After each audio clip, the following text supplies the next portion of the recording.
Howdy friends, today I'm sharing with you a conversation I had with André Duqum on his podcast, the Know Thyself podcast. We discussed the polarizing views of nutrition that exist on social media, what an optimal diet looks like, what the best protein sources are, cholesterol and heart disease, soy foods and hormones, plant-based meats, and plenty more. This was one of my favorite conversations on another show, so I wanted to make it available to you here. Before we get into it, please hit subscribe or follow now on whatever channel you are watching or listening to this on: YouTube, Apple, Spotify, etc. With that out of the way, here is my conversation with André on the Know Thyself podcast. Please enjoy. The cardiologist came out and said, your dad's had a massive heart attack, but we saved his life. And your dad was only 41, and cardiovascular disease runs in families. A lot of the diseases that we've normalized in our society, these diseases are running in families because we're adopting the same lifestyles. I love the fact that the longevity conversation is front and center, but I do feel at times it's reduced to what's the next compound. None of that is going to make up for not eating a healthy diet, for having low cardiorespiratory fitness. These are the foundations, the building blocks that will bring you longevity, that are proven. Your health is going to be affected by the way you eat over decades, not over weeks. I was outwardly very successful, got very caught up in how the world was perceiving me. You can become revered for what you do and not who you are. I love the idea of optimizing all of these health markers, but what am I doing it for? For the longevity discussion to be meaningful, it has to be about giving us more time to live a happy life.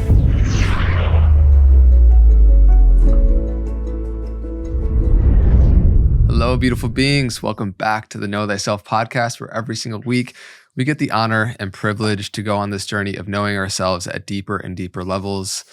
Now, if you listen to the show, you realize that this is a place to come to get introduced to the people and ideas that can help you become the full expression of who you are in life. And on the journey of self-realization, you realize it's totally a mind, body, spirit journey, and that if one of the needs of those three are not met, it will hold back the fullness of the potential of the other three.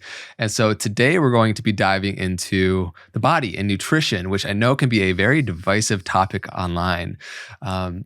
It is an area and field where it can feel very dogmatic and religious and divisive, and both sides proselytizing their beliefs onto the other. And I believe that fundamentally, when it comes to what we put in our body, because of the implications it has on our health and the world around us at large, that we need to be as objective as possible when it comes to these topics. It seems like every single day there's a new diet, a new fad: carnivore, vegan, keto, high carb, slow carb.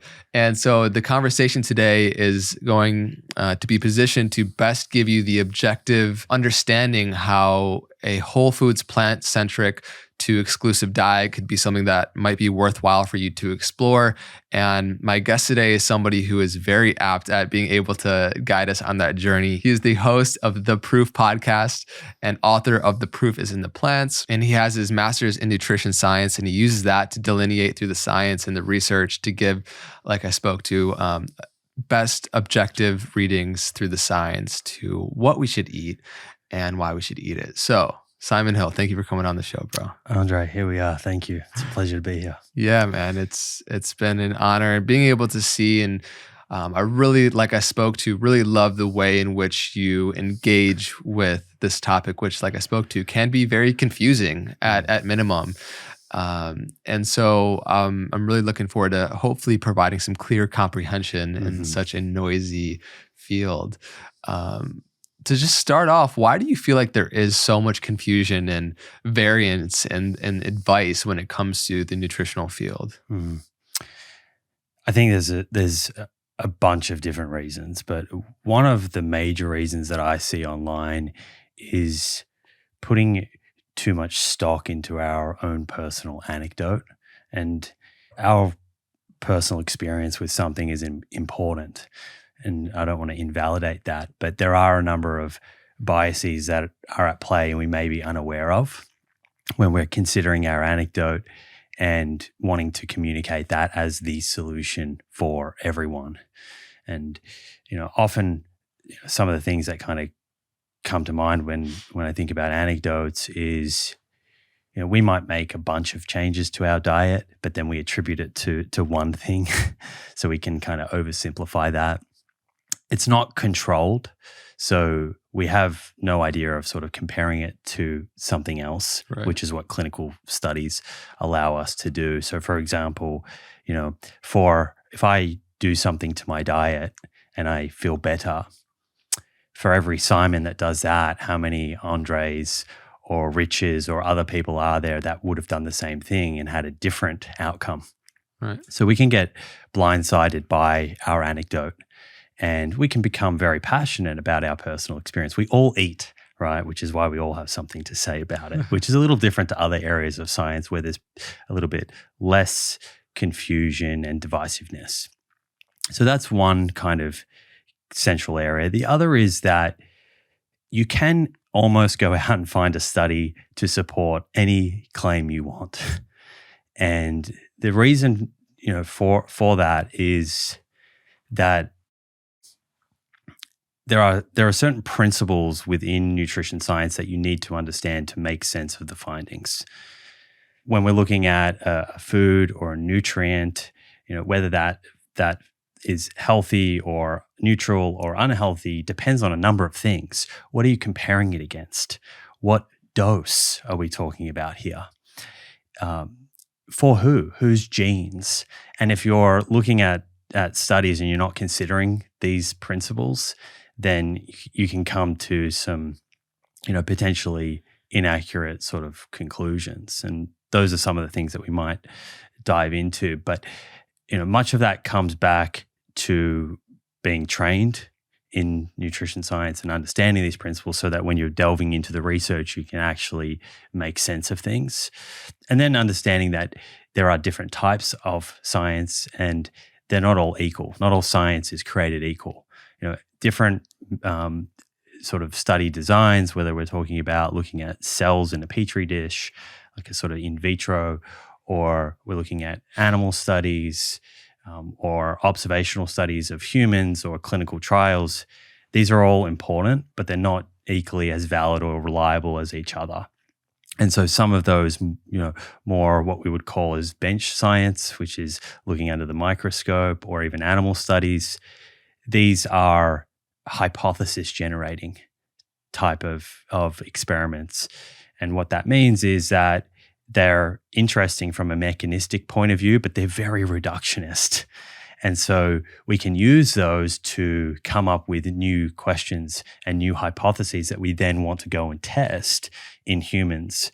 And when you're testing in humans, then you have to think about what are the different types of sort of ways of investigating a nutrition-related question, and that could be a very long-term observational type study that allows you to look over decades and allow sufficient time for people to have health issues like a heart attack or develop cancer and develop some associations.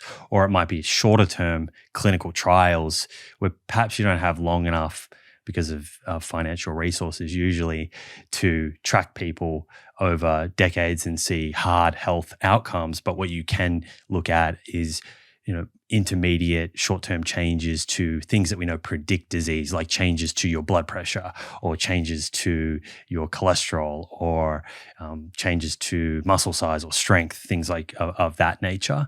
So I think not fully appreciating that not all science is equal and understanding where these different pieces of the puzzle fit in. And ultimately, when I'm looking at the evidence, I'm considering that what we would call evidence hierarchy. And then I'm looking for converging lines of evidence. So the mechanistic stuff that we see that's highly reductionist is pointing into the same direction as what you see in long-term observational studies. And that's corroborated by what you see in clinical trials. It's perfect. I was just going to go there next. I was just kind of curious how you prioritize, or on that hierarchy of the variance of efficacy for these different types of studies, what are the most important that you feel like actually translate to the most truth and reality? When it comes to nutrition, it's going to be long-term observational studies, and these are not all equal either. You can have a sort of poorer quality observational study versus a high quality, and we could go into the weeds for hours on what differentiates those. But one really important high level thing is if you're going out and looking at a food related nutrition question in a population and you track them for 30 years, I want to see that they didn't just look at their diet at the start. I want to know that every 3 or 4 years they kept tracking their diet throughout, because let's face it, people don't eat exactly the same over time. Diets change. So you need to have those multiple sort of time points where you're surveying people. And then even that food frequency questionnaire, a lot of people will say food frequency questionnaires are rubbish. How can we rely on them? But they're unaware that these are actually validated instruments, or they should be. And what that means is I can create a food frequency questionnaire, and I can get André to complete it for me. And at the same time, I'll get him to do a weighed food record where you're actually weighing all of your food. And I want to see that food frequency questionnaire correlated really well to the weighed food records. And then we know that if we go out and use that food frequency questionnaire, because we can't get 60,000, 100,000 people to weigh all their food, we know that it's giving us a good idea as to their dietary pattern. So observational studies, they allow us, as I said earlier, to look sort of long-term at these hard health outcomes, which is really important. Clinical trial most of the time don't allow us to do that. But sitting above observational studies in terms of reliability and validity is these controlled trials, because there's less variables at play. Hopefully, the only difference between the two groups, if randomized well, is the dietary exposure. So, for example, if you were looking at saturated fat versus polyunsaturated fats, then you would have one group who is exposed to a higher amount of saturated fats. The other group has a higher exposure to polyunsaturated fats, lower exposure to saturated fats, but everything else is the same. And you can look at these intermediate sort of changes in biomarkers that we know are associated with disease risk. And then sitting above those two is meta-analyses, and particularly meta-analyses of randomized controlled trials. So what we want to really see is repeatable, replicated results from different research groups around the world. And one of the kind of nice tools that we have is if there are a number of experiments that have essentially looked at the same thing or very similar thing, we can pull those results together. And so we might have 8 different studies that have looked at that example I just showed you. And I'm thinking of a meta-analysis here that compares saturated fat to polyunsaturated fats. Let's put them together and then see what is the sort of overall net result outcome here. And that gives us a little bit more confidence in the results, that this isn't just a sort of one-off. We're seeing this sort of more broadly when we pool data and have more subjects involved. Wonderful. Articulated so well. And like I spoke to in the beginning, I think that there's a lot of divisiveness when it comes to eating, deciding whether you want to eat animals or meat, or what you eat on it, what you put on your plate, because it also represents what you pay for is like you're voting with your dollar, And so I think that there are for sure, ethical, moral, spiritual, environmental implications that are really important when considering what you eat as well. But I want to almost pin that for a little bit in the duration of this conversation, because ultimately it's not compassionate if you want to eat one way, but it's not fully what your body needs. And so it should be all encompassing. What should be good for us should also be good for the planet.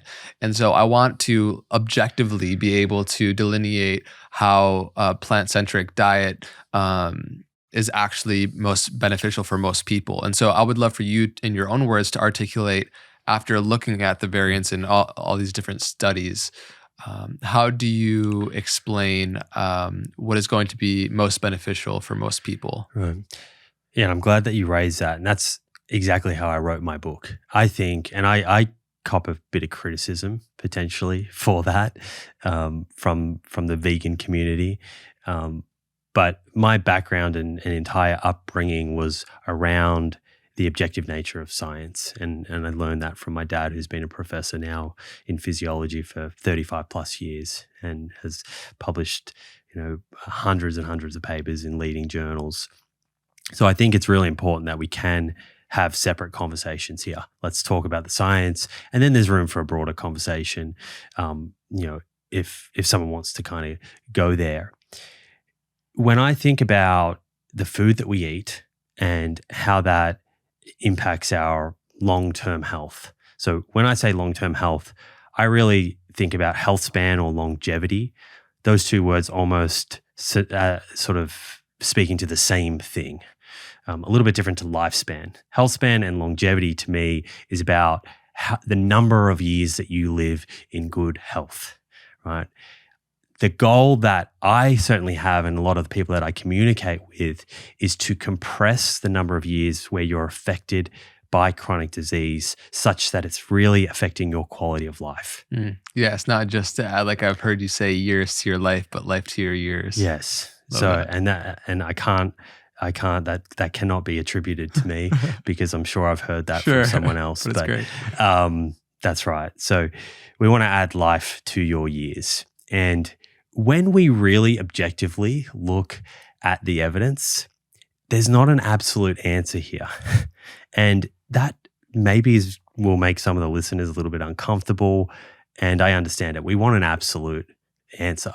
The very reason that when you walk into the bookshop, there's all of these contradictory books, and you can tell they're contradictory just by reading the title and maybe the subtitle, is because we know to sell and market something, the absolute sells better than the more nuanced sort of answer. So bear with me if I sound a little bit nuanced, but science is about reducing uncertainty. We go through the scientific method to reduce uncertainty so we get closer to a truth, but it's never absolute. But it allows us through that process to hopefully, navigate our lives better. And in this case, choose our foods more wisely and have better health for longer.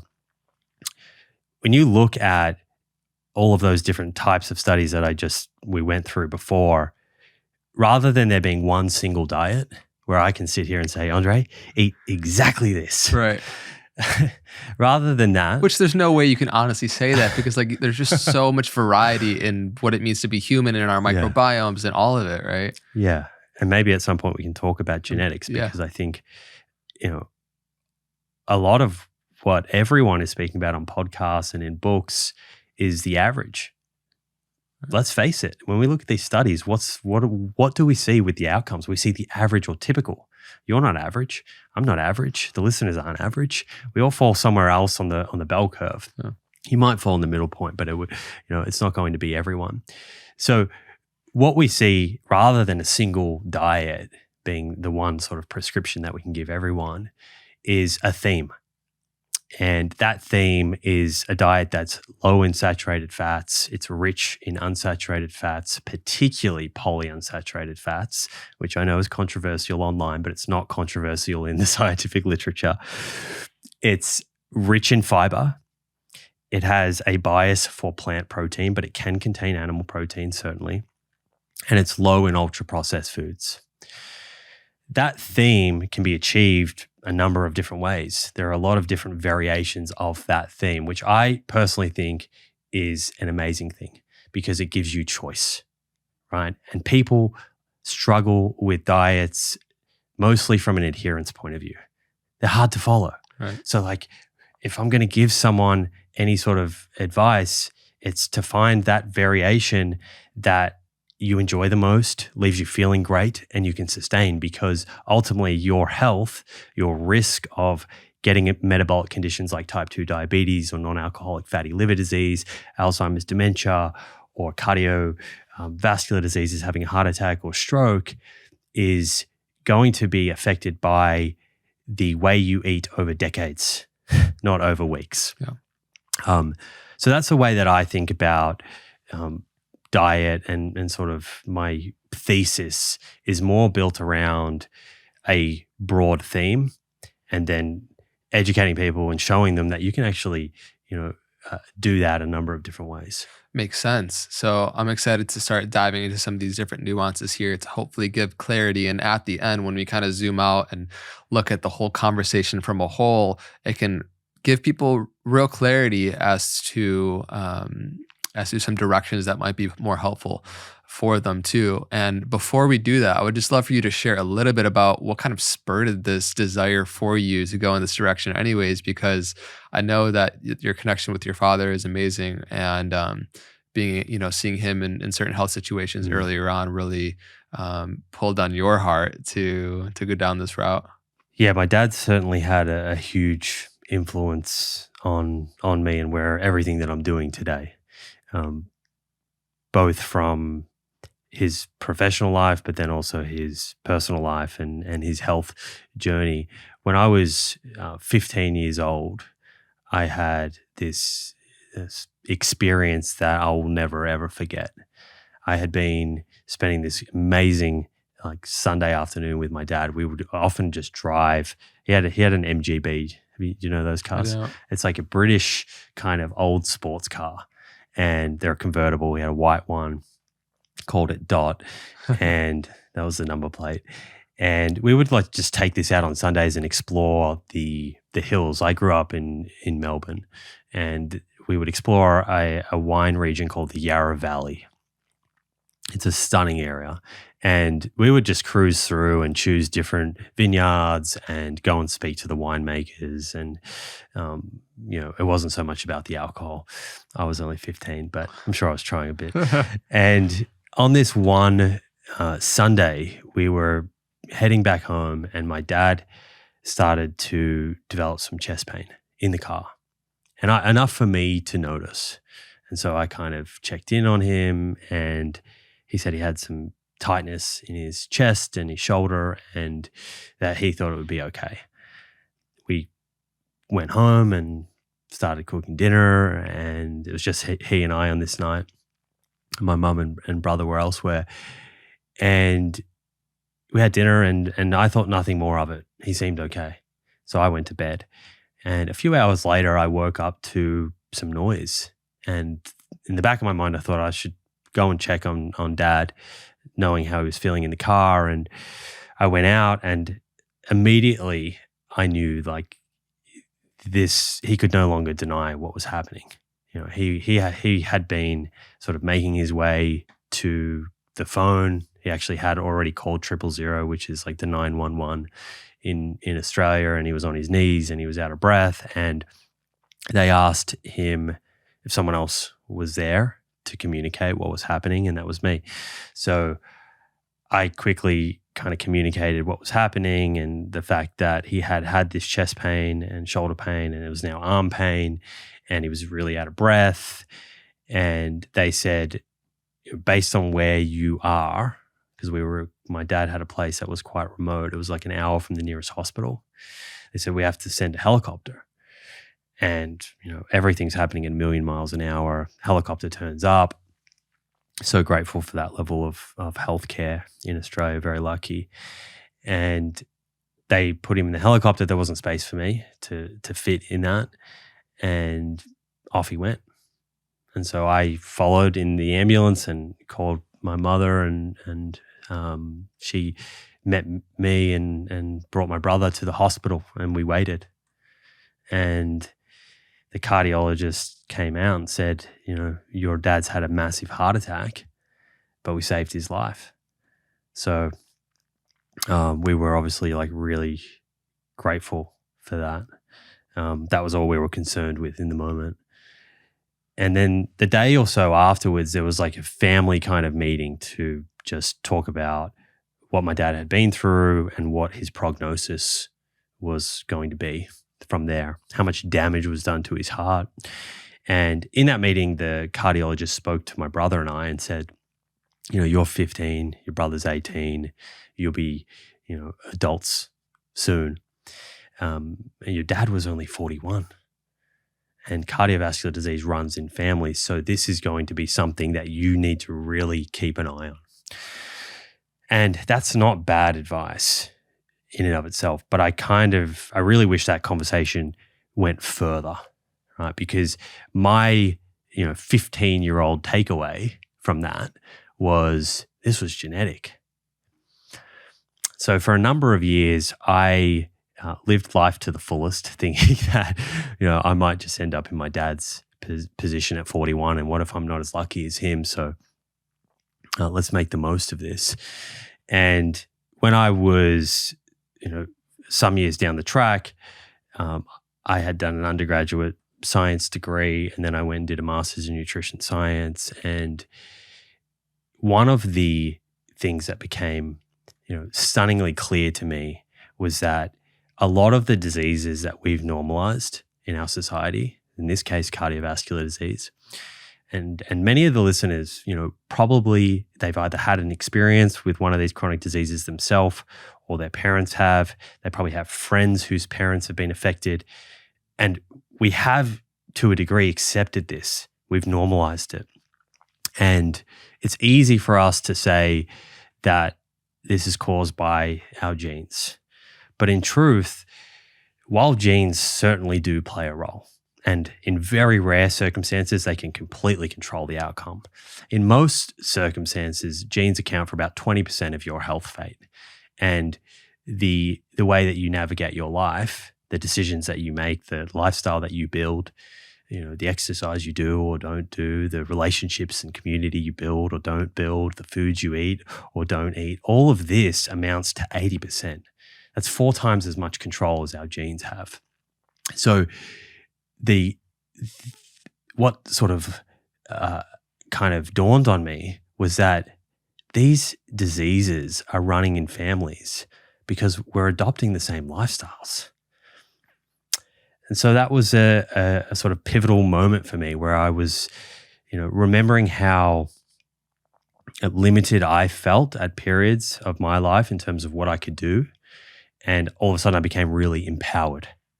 And so then I, went down this rabbit hole of just learning more and more and more, and then wanting to communicate it to people so that I can hopefully empower them to make change before it's too late. I think we've all had those experiences either with others or with self, right? Where we're in good health and our health is the last thing that's on our mind. And then either we or somebody we know falls of ill health, and that's like the only thing in the world that matters.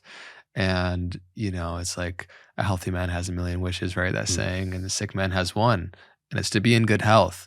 And so I think that what you're doing is, and it's just such a public service. I really mean that, because when we look at desiring to play the long game of not just feeling good right now, which is obviously really important, but then also ensuring to the best of our ability that when we're 40, 50, 60, 70, 80, 90, that we have the best chance at still feeling vibrant within ourselves.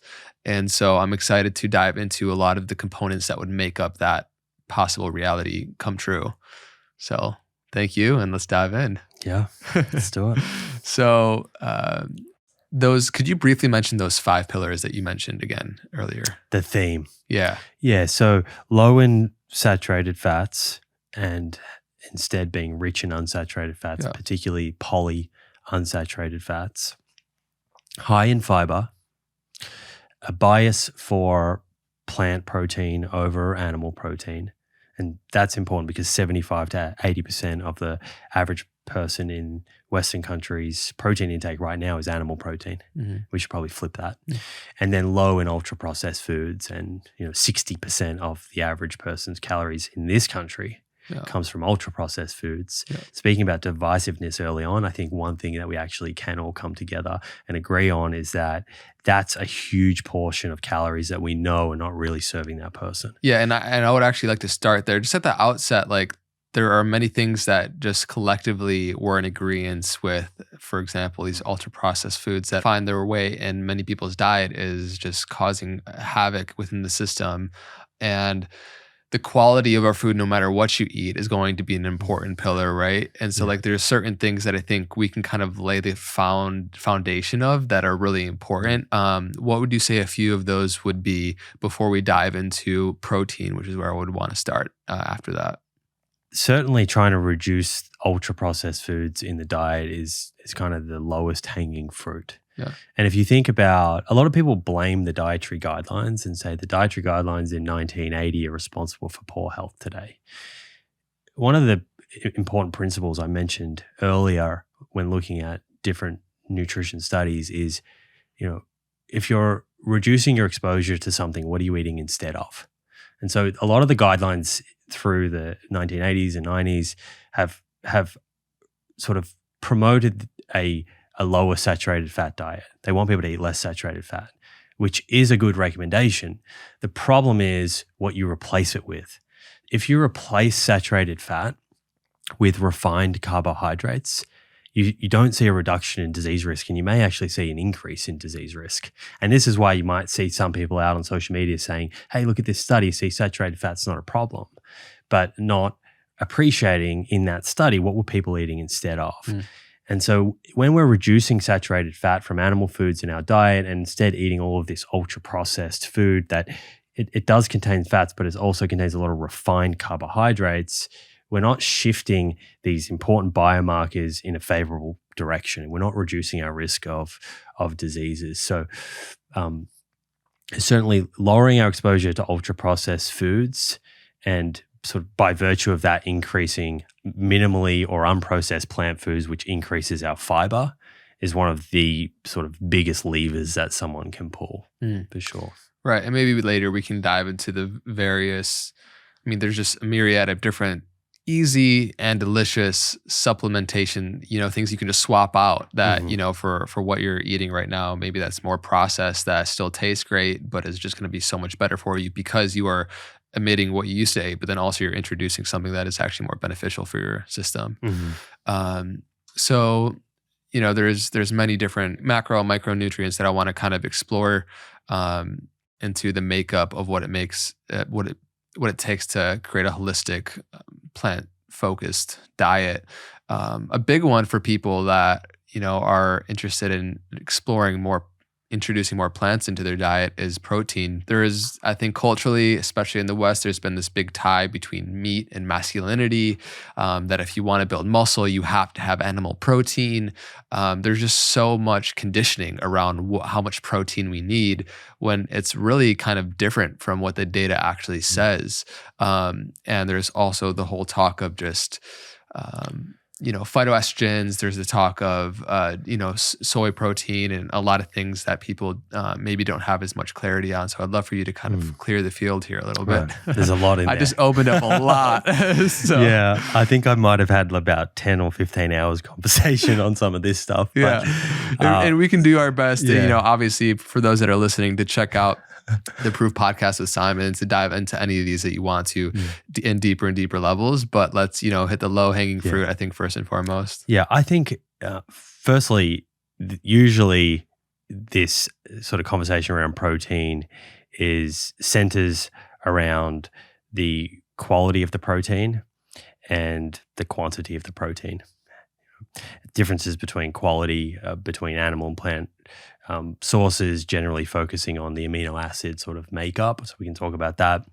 And then we can talk about how much protein someone needs and what studies show us in terms of outcomes for things like strength and performance. There's a pervasive idea out there that plants are missing amino acids.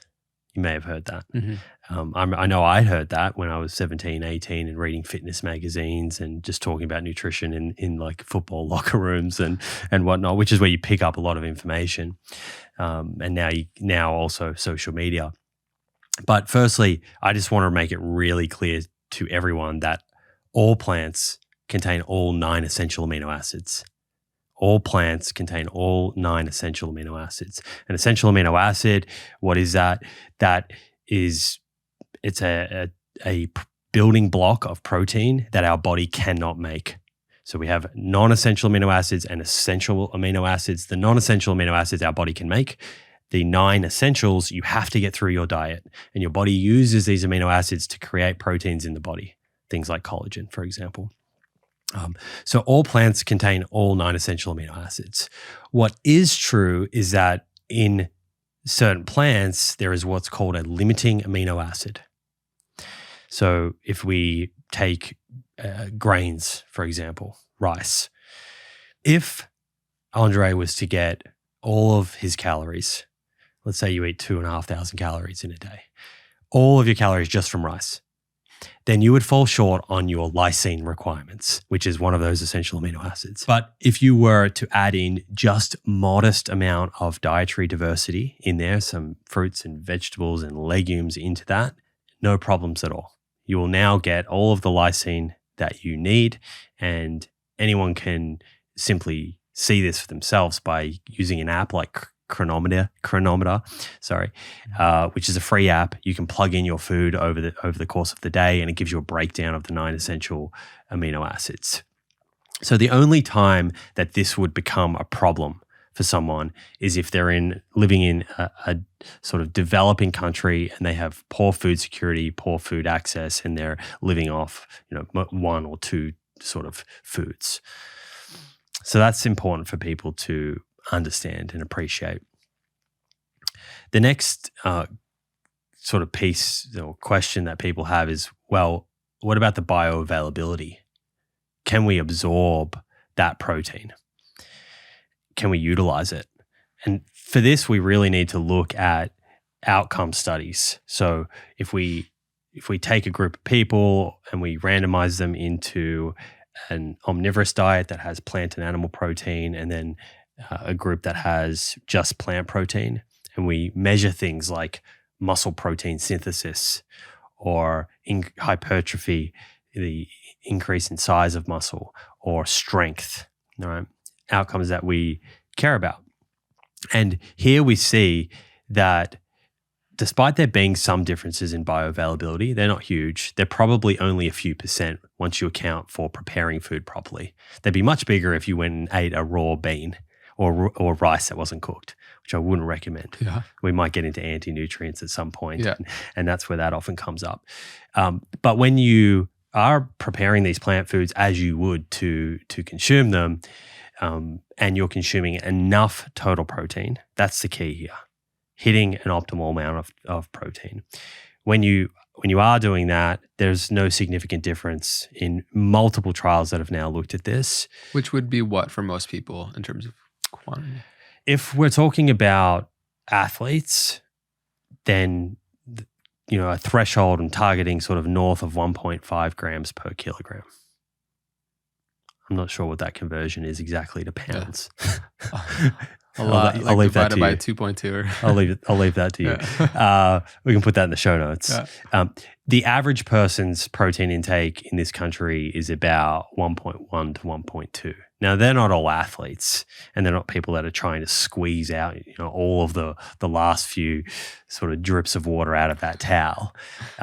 So it kind of does come back to what is your goal. But if your goal is I'm training, I'm physically active, I'm an athlete, I want to optimize for muscle protein synthesis, hypertrophy, strength, then at least 1.5, 1.6 grams per kilogram. And when you're hitting that, it doesn't matter if it's coming from plant or animal sources. And that's not debated or controversial anymore in the academic sort of world. People like Stuart Phillips, for example, Professor Stuart Phillips, who for years has done research that's paid by the dairy industry and has been a big proponent of animal protein. He's changed his view, and that's what a good scientist should do. And that's because there has been in more recent years, over the last sort of 5 or 6 years, a bunch of these trials coming out showing that actually when the protein amount is at an optimal level, there's no significant difference. To kind of extend that conversation a little bit further, we also just need to remember, often we sort of hyper-focus on protein, but we need to really appreciate that if you're going to build muscle and strength, the number one most important thing is resistance training. It's the actual stimulus, right?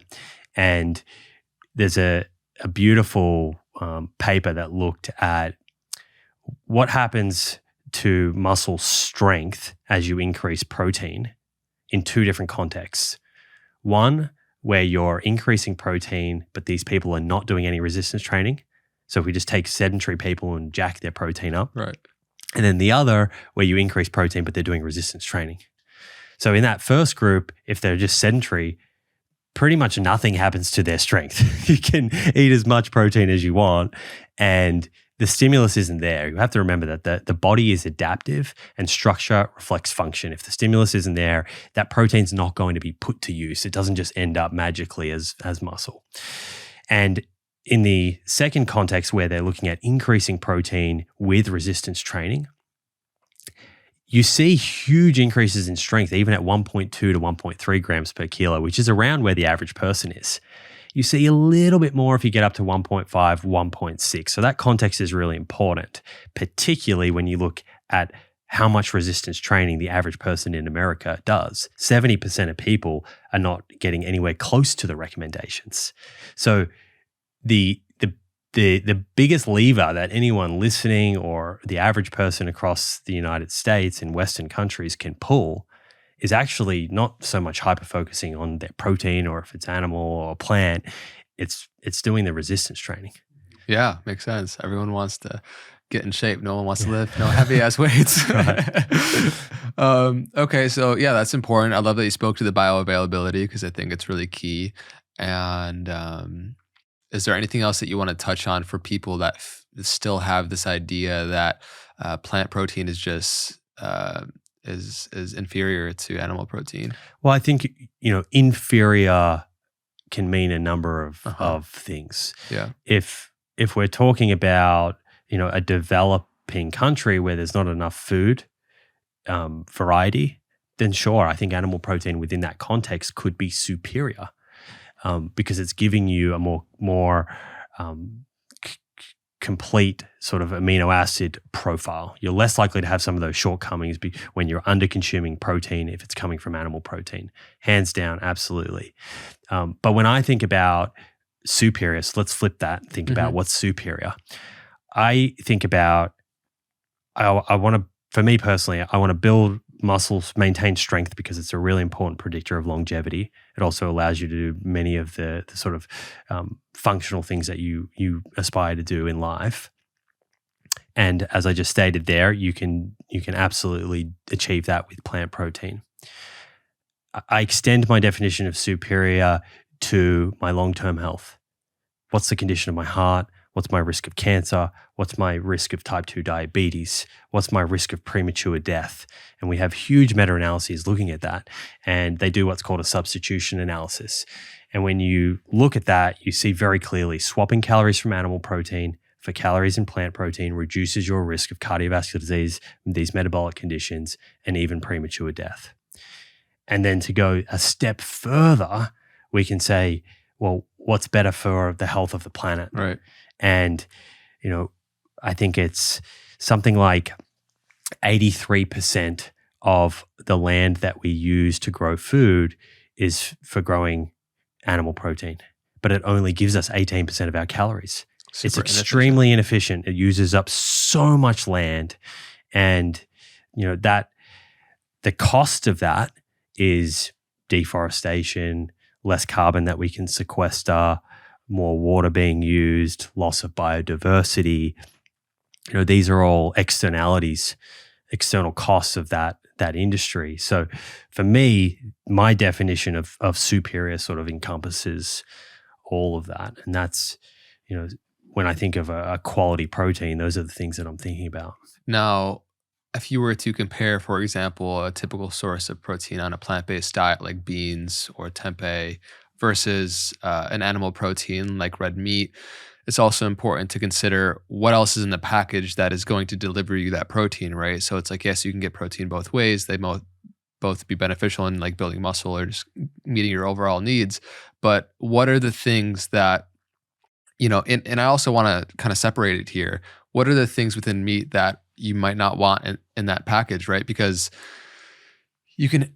most people are familiar with the industrialized factory farming meat, which is just not going to be good for anybody that's filled with all these antibiotics, GMOs, and, it's just, there's a lot of things that you don't want in that. But if you were to take regeneratively raised, like beef, something that doesn't have as many of those deleterious things, what would you, when you compare the two, what are some things that are still going to be detrimental to your system over the long term as well, right? Mm.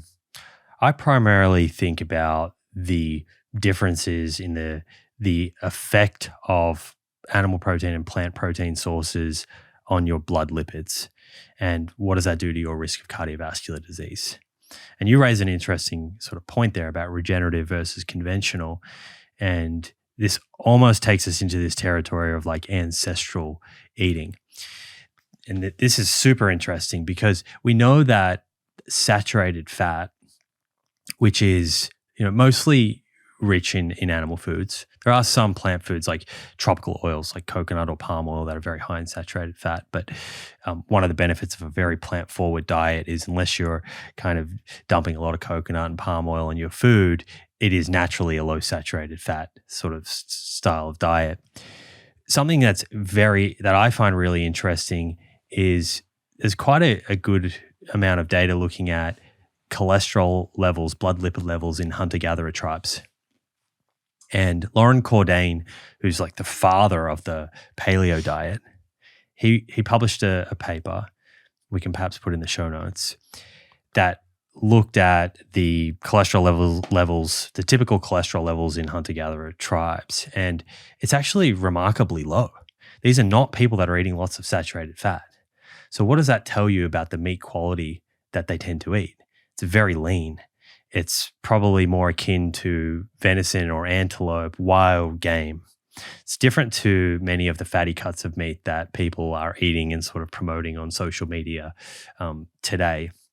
And in fact, Loren Cordain's position is that we shouldn't eat foods that are increasing our cholesterol levels.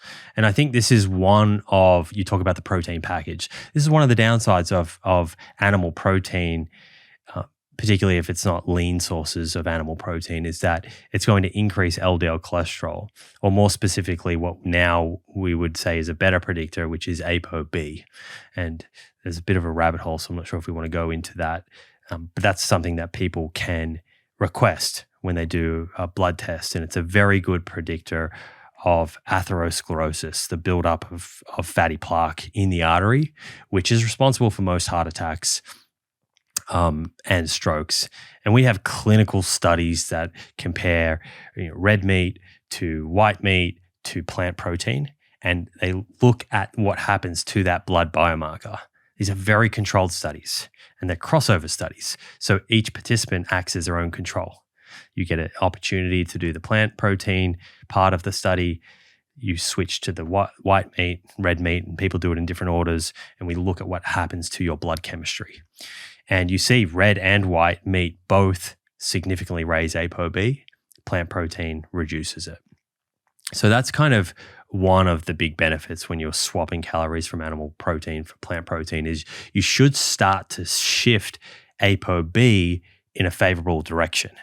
Hopefully, if you get that down below 80 milligrams per deciliter and you're someone broadly that lives a healthy lifestyle and you haven't had a heart event before, your risk of cardiovascular disease is super low. And we see people who are blessed genetically, who are born with really low ApoB, they don't develop cardiovascular disease. It is the necessary component for atherosclerosis. Sure, there are other things like inflammation and high blood glucose that can kind of add fuel to the flame, but the necessary component, what initiates it, is elevation of ApoB. And when you shift calories from animal protein to plant protein, that's going to move into a favorable direction. The other part of this protein package sort of conversation is the exposure to fiber. When you're eating more legumes and beans and lentils and tempeh, you increase fiber in the diet, which has a number of different benefits. But if we're talking here about blood lipids, it helps to clear bile, right, from the body. And the reason that that's important, so bile is produced by the liver, it goes into the stomach, and in short, it helps us absorb fats in our food. That's what it's there for. And bile, the primary sort of constituent or ingredient of bile is cholesterol. When fiber helps pull that out of the body, the natural response to the body is, hey, we need more bile. And so the liver has to make that bile. And to make that bile, it has to pull cholesterol out of the blood, lowering ApoB in the process into the liver where it manufactures the bile. So that's the kind of mechanism by which fiber helps improve blood lipids through that sort of ApoB lowering route. So those are kind of two primary things. Animal foods also contain dietary cholesterol. Dietary cholesterol is a super controversial topic, and the evidence is actually really clear. I'm not sure why it's that controversial. It does not have anywhere near as much effect on ApoB as saturated fats do. It still does, but it's a much smaller effect. So if someone's wanting to really move ApoB into a favorable direction, they're much better off focusing on lowering saturated fat and, importantly, replacing it with polyunsaturated fats is super important. There's so much conflicting advice as there is with all of this, but especially when it comes to fats, seed oils, saturated fat, butter versus different oils that you can use in your diet. And so how do you bring clarity to your perspective on seed oils? And then if you were to adopt a plant-based diet, which would probably be the most safe and best oils for you to consume? Olive oil, there's a lot of things we can open up here. Yeah. Let's start with the highest level evidence that we have. A meta-analysis of randomized clinical controlled trials looking at saturated fat versus polyunsaturated fats and the risk of having a cardiovascular event. So remember I said a meta-analysis allows you to pull these trials together. So there's a Cochrane review 2020 by Hooper that conducted this meta-analysis. And they showed that when you're swapping calories from saturated fat for polyunsaturated fats, you reduce your risk of having a cardiovascular event by 21%. So that's really important evidence. We cannot deny that. That's actual health outcomes, which is what people are most concerned with. And then that finding is corroborated by long-term, large-scale observational studies, particularly studies out of Harvard, like the Health Professionals Follow-Up Study, the Nurses Health 1 and 2 studies. They've looked specifically at this question and also shown there that substituting calories from saturated fat for polyunsaturated fats significantly lowers cardiovascular disease risk. To your point, people often make all sorts of claims about seed oils and polyunsaturated fats in general. And a lot of this seems to go back to a kind of naturalistic fallacy. They'll show how seed oils are made and say, therefore, it's bad. I think that that's interesting, but I always come back to the data. What are the actual studies showing us? And sometimes people will use that to say, these oils are inflammatory, they're obesogenic, they cause insulin resistance. Mm-hmm. These are the kind of claims that people would make. But the evidence is the opposite. It's contrary to that. If anything, people that are eating or have more linoleic acid in their diet, so linoleic acid is the primary omega-6 found in seed oils, and it's the primary polyunsaturated fat that we would consume in our diet. And in those clinical trials that I mentioned, that meta-analysis by Hooper, most of those trials where they're comparing saturated fat to polyunsaturated fat, most of those polyunsaturated fat diets are rich in linoleic acid. We now have really interesting long-term observational studies that not only look at what's André eating over time and calculating how much linoleic acid's in that diet and then looking at health outcomes, but also taking samples of your blood and fat cells. And so we can look at how much linoleic acid is in circulation and is in your adipose tissue. It gives us a bit more, a high degree of confidence that what you're reporting on your food frequency questionnaire is accurate. It's hard for someone to affect their blood chemistry, right? It gives us a pretty good window into what they're actually doing. Mm-hmm. And in these studies, you see that people who have more linoleic acid in circulation and in their fat cells, they actually have lower risk of cardiovascular disease and they have lower risk of total mortality. They're living longer.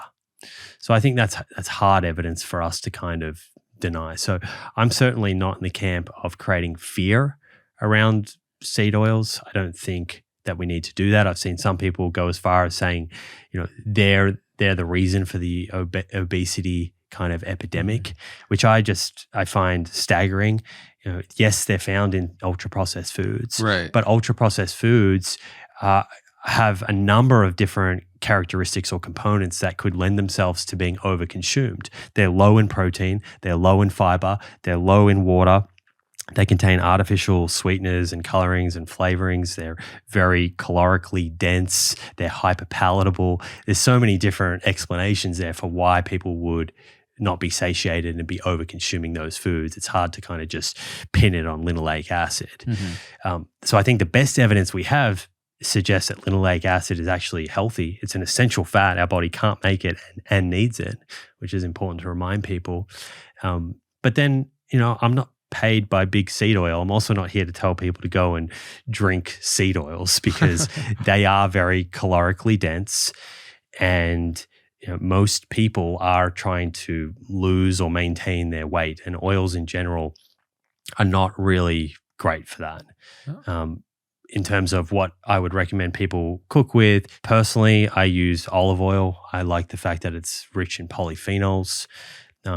So, I think you can use some of that. I would use it sparingly and, just be conscious that it's calorically very dense. Yeah, I've tried my best to resist anything that has canola oil, like the plague almost. Maybe I'm more on that naturalistic side of viewing things as well. But like for you feel like avocado, coconut, and olive oil are going to be safer oils. And then also just like, what do you feel like the best sources for somebody who's on a plant-centric diet, the best sources for fat would be as well? Coconut oil, my preference, would be avocado or olive oil out of those two, out of those three, that you mentioned. Coconut oil, this one's really interesting. So coconut oil seems to elevate ApoB, LDL cholesterol relative to, say, an olive oil, but it has less of an effect than, say, a butter. So remember, compared to what's really important here. I don't think it's poison. I don't think many foods are poison. Maybe the only one food or a compound that I'd say we don't want to get any exposure to is trans fats. Outside of that, I think the dose makes the poison. I would throw this back on you or the listener and say that the primary mechanism by which saturated fats is negatively affecting our risk of cardiovascular disease is elevation of ApoB. There are some genetic differences between all of us that will dictate how much saturated fat we can have in our diet. So if you have coconut oil in your diet or any other saturated fat-rich foods and you want to know, are they having a negative effect? Are they placing you at risk? Go measure your ApoB. And if it's north of 80 milligrams per deciliter, maybe you want to titrate and play around with it to see how your physiology responds. So, coconut oil is it's 90% of it is saturated fat.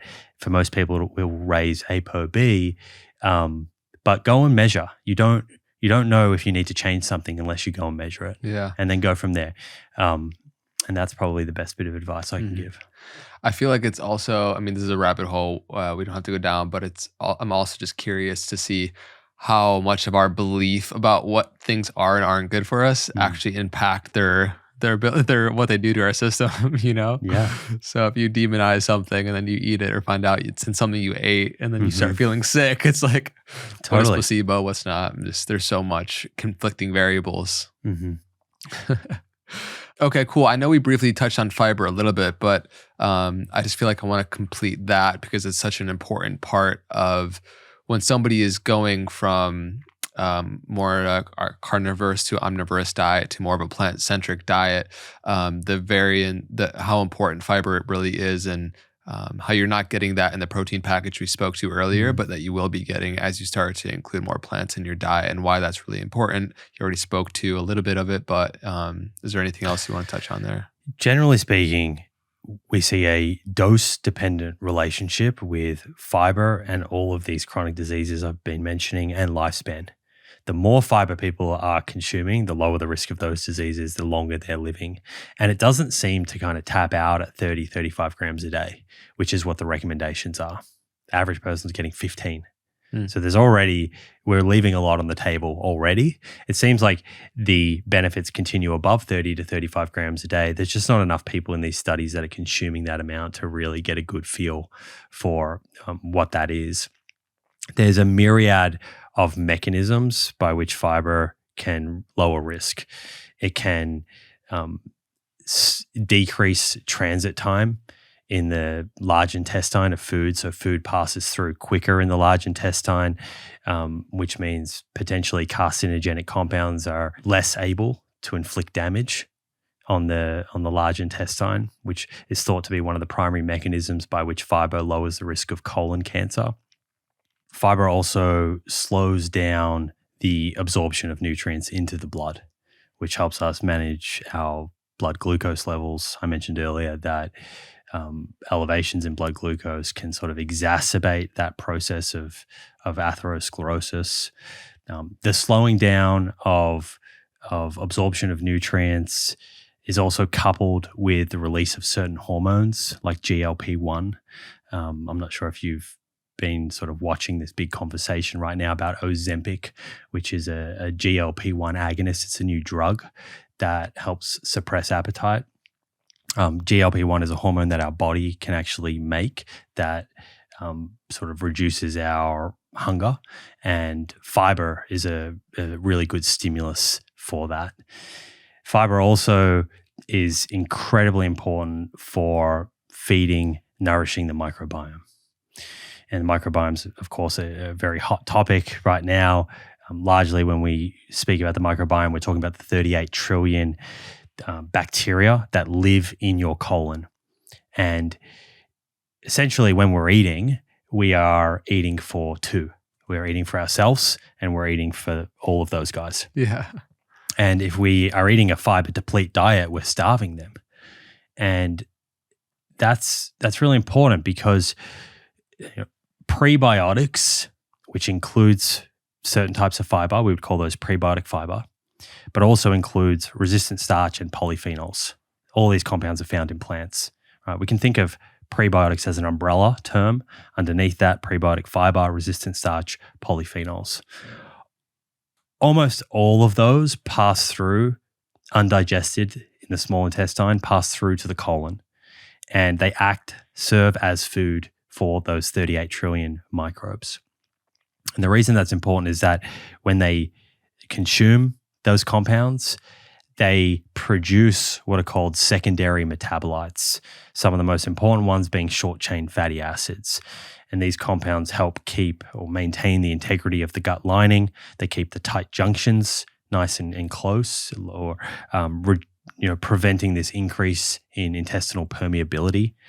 Some people may have heard that described online as leaky gut. And what that does is it helps prevent certain compounds that shouldn't be getting from the gut into the bloodstream from getting through. And it's when those compounds do pass through that you can provoke an inflammatory response. So fiber, through feeding the microbiome, can help lower inflammation in the body, which is a hallmark feature of many of these different disease states where we're talking about. Interestingly, there was a study out of Stanford, 2021, clinical trial by Professor Christopher Gardner and Justin Sonnenberg, and they were wanting to look at how does fiber affect inflammatory markers compared to fermented foods. And I think this is really interesting because it kind of speaks to why some people may be listening to this, may be thinking, well, I tried to increase plant foods and I didn't feel great. And so they ran a 10-week study. You were randomized to a high fiber diet or a fermented foods diet. And in the fiber group, they went from about 20 grams of fiber a day to 40, which is a lot. It's a big jump. And in the fermented foods group, they had about 6 serves of fermented foods a day, which is a fair bit, but a sort of half a cup of yogurt was 1 serve. And they were looking at the diversity of the microbiome, which we know is an indicator of a healthy gut, and also inflammatory markers in the blood. What they saw was across the board fermented foods lowered inflammation. That's a really big tick for fermented foods, and hopefully a takeaway for people listening is to try and incorporate kraut, kimchi, yogurt if you consume dairy foods, or kefir, kombucha, these types of foods into your diet will help increase the diversity within the microbiome and lower inflammation. What they saw on the fiber side was really interesting. They didn't see this across the board reduction in inflammation. They saw a personalized response. Some people who added more plant foods, fiber to their diet, actually had an increase in inflammation. Others had a decrease in inflammation. And they went back and were curious, what would perhaps predict that? Why did some people do well with adding fiber and some didn't? And they were able to look at the baseline diversity within the microbiome. If someone had poor, low baseline diversity, they were more likely to respond negatively to fiber. And so if someone has a history of, say, antibiotic overuse, perhaps they have a history of being born through C-section, maybe they weren't breastfed, maybe they've been eating for decades an ultra-processed diet that's low in fiber that's been starving the microbiome. What that tells me is that there are going to be certain individuals where if you just ramp up their protein from their fiber from 20 grams a day to 40, they might not feel so good. Just be farting all the time. And you might, you might cause bloating and increase inflammation. So we don't have a specific answer from that trial, but that makes a lot of sense though. Right. And what it tells me is that they were ramped up too quickly, that the gut didn't have enough time to adapt. And so the take-home point that I would leave people with there is, if that's you, it doesn't mean that fiber is bad for you. It just means where your gut is at the moment is not strong enough to handle a lot more. And rather than completely avoiding fiber, we want to kind of slowly build it up. Like if you were going into the gym and you tried to lift something crazy heavy and you couldn't, or you got injured from doing it, the answer is not to not go to the gym. Right. The answer is to find the appropriate weight and then to progressively overload over time, and you grow stronger. And the same thing rings true for the gut. And they're actually doing some interesting trials now where because they had this uniform response on the fermented food side, they're now sort of thinking, what about if we take someone with low baseline diversity, give them fermented foods first, and then increase their fiber? So, more science to come there. That's really interesting. Is there anything else you want to add on to how potentially in the diversity of what we eat with the variants in different plants can actually increase the biodiversity in our microbiome, which then, has its myriad of downstream health positive effects? The Gut Microbiome Project, which was led by Rob Knight, really helped us answer this question. They took 10,000 stool samples from people all over the world. It's a lot of shit, right? A lot of shit.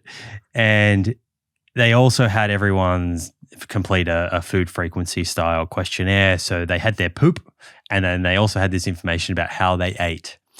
And what they wanted to look at was, because the bacteria in the poop gives you a good idea as to the bacteria that's in that person's gut. So they wanted to look at how does diet affect the diversity of bacteria. And what they found was that compared to people who ate 10 or fewer unique plants a week, people that had 30 or more had significantly greater microbiome diversity. Interestingly, that was the best predictor. It wasn't whether someone was vegan or someone was vegetarian or someone was pescatarian or omnivorous. It didn't matter. What mattered was the number of unique plants in their diet. Again, that comes back to what we were talking about at the beginning, that it seems, rather than there being one dietary label that is sort of something we can point at as the holy grail, there's a number of different ways of doing it. And here in this example of your microbiome, it's about the diversity of plants. And so a fun challenge is, perhaps this week, go and do an audit. Across the week, every time you eat a plant for the first time in that week, write it down. And at the end of the week, see how many unique plants you ate. If that is around 10, 15, there's a good goal. That's a great starting point almost for anyone. If someone was to say, what's one thing that I should focus on? Eat for your microbes. Automatically, that's going to mean eating more plant foods, eating more fiber, eating more plant protein, eating less saturated fat. So it kind of straightens up someone's diet, quite nicely. And keep in mind, because that can sound rather difficult, A, it doesn't need to be an overnight thing. And B, that includes fruits, vegetables, nuts, seeds, whole grains, legumes, herbs, and spices. Right? So when you kind of think about all of those different foods, it becomes much more achievable.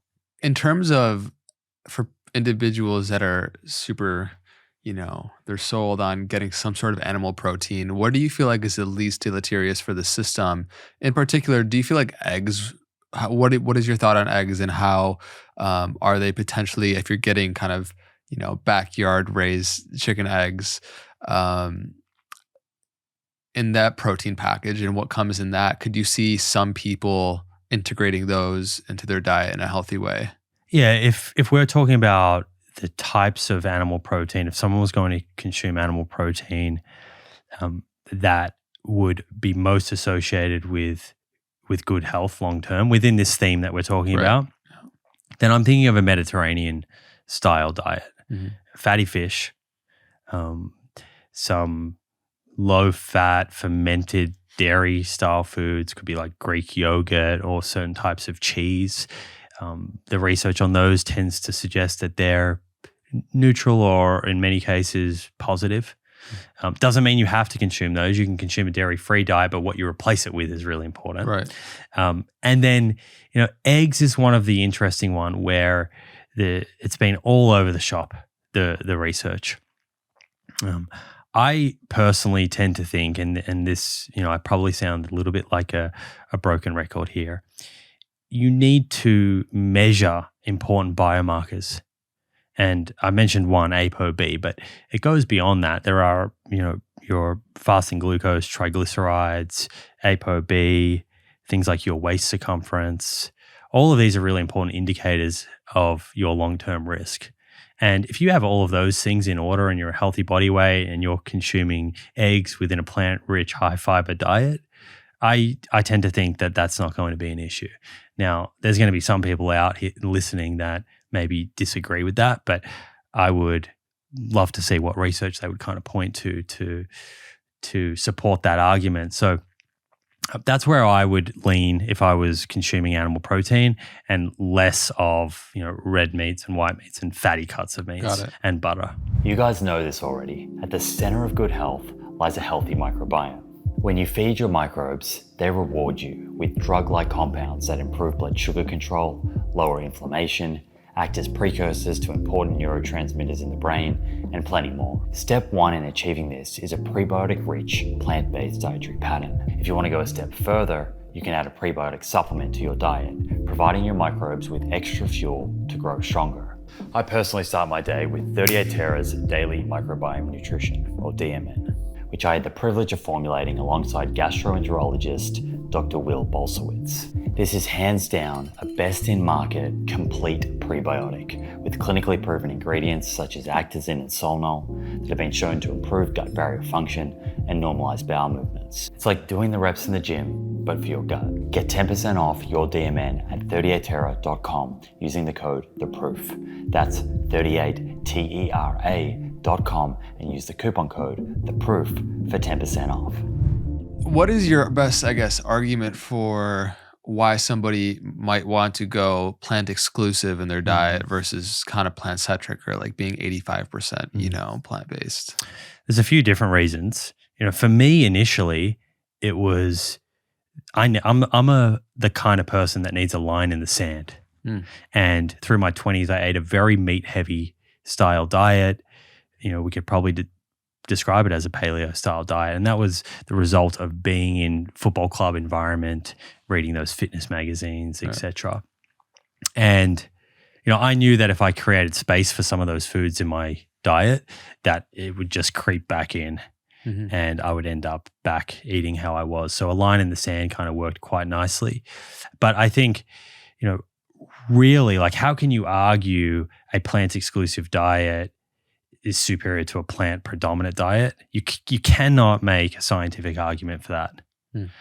Really, the strongest argument lies in planetary health and animal welfare. Yeah, which is important, and it might aggravate some people that you say you can't do that in the science, but it's important, like we spoke to in the beginning, to be just truthfully honest and objective about what the science says in terms of what the impact is on your body, and then you can include those other factors if you want after. Yeah, so each person can reflect on planetary health, can reflect on animal welfare, and then my kind of message is, if those things are important to you and you're in a privileged position where you can make changes to your diet based upon those, because not everyone can. Back to our earlier point, if someone's in a developing country, this is a different conversation to someone who's sitting in a Western country who has the ability to make different choices. But if though you are in that position and those things are important to you, then I think a good goal is to eat a diet that is as plant exclusive as possible for you, right? So based on your circumstances, based on what leaves you feeling good, how plant exclusive can you get? And only the individual will know that. And so it can be easy for us to go out and just judge everyone else. But, I actually like just leaving that with the individual to go away and sort of think about. Another thing that a lot of people, especially, from those hardcore vegans that try to proselytize people into switching their diet overnight and say, look at all these fake meats that are around. I want to touch on this because it's one of those things where if you switch, animal protein in your diet and for, an alternative like a Beyond Meat or Impossible Burger, I'm just curious to hear your perspective, because a lot of people won't experience a boost in their energy levels by switching to something that, in many ways is also not great for the planet in the way that that they're made. And I'm making a blanket statement here. There's some obviously good ones. But is there anything that you want to speak to fake meats and some of the more popular ones? Yeah, I'm not sure anyone would argue and suggest that those plant-based meat alternatives are better than tempeh or tofu or beans. Right. So again, compared to what's important here, I think if someone's interested in planetary health and in animal welfare, I still think they're a step in the right direction. And even from a human health perspective, there was a study called the Swap Meat Trial, and the primary investigator of this was, quite critical of plant-based meats, previously, and conducted this study. And it was a really interesting study, because often in clinical trials, if you want to show something is superior, then you compare it to a control diet that's crappy, right? And if you're trying to sell something, and that happens. Yeah. But what they did in this study was they looked at Beyond. It was Beyond Meat and Beyond Sausages and all this sort of stuff, which I'm not arguing is a health food. Let me just say that. And they compared it to organic meat products. So they didn't just go and choose conventional. They wanted to get high quality beef burgers and sausages and all that sort of stuff. And they had a few different hypotheses. They thought that the plant burger would improve lipids but might be worse for blood pressure. Blood pressure is super important, by the way. We haven't spoken about that. That's one of those key predictors of longevity. You can order a cuff online for $50, $60. You can measure this at home all the time. You want to be at about 120 over 80, maybe 115 over 75 is probably better. But for every 20 millimeters of mercury increase in your systolic blood pressure, you're doubling your risk of cardiovascular disease mortality. So in this study, I digress. In this study, they wanted to look at blood pressure because plant-based alternatives are often loaded in sodium. And I do think that that's a bit of a problem. You really have to read the labels. There's a lot of variability.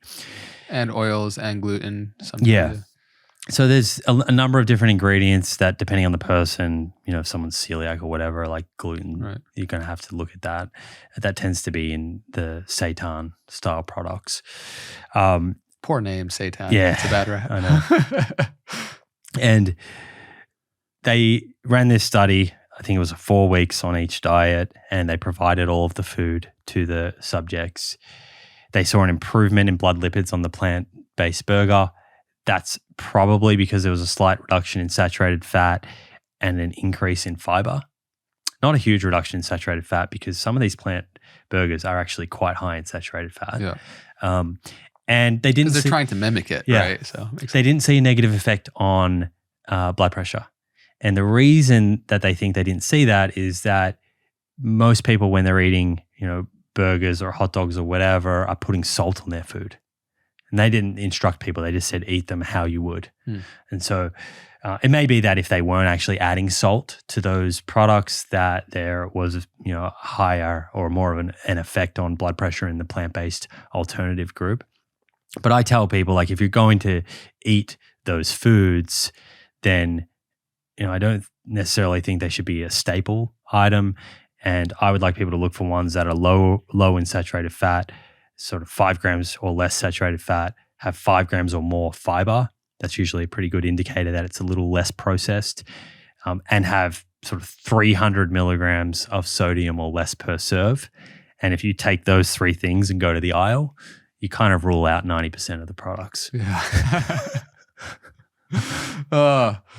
Okay, great. So I think we covered a lot of ground here. I want to go into some like kind of common rebuttals or kind of arguments people come back with. But is there anything else like blood pressure, for example, maybe that we missed that I think are important to touch on before we do so? Touch on a lot, with the fiber to the microbiome to the fats and protein. And one thing we didn't speak about with the fat component is, so dietary fat is really important, the type of dietary fat, when it comes to our metabolic health.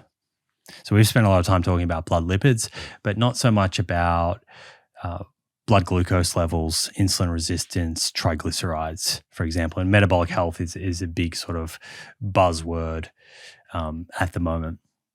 And Roy Taylor has done some excellent work, researcher out of the UK, looking at what drives type 2 diabetes, which is a metabolic condition.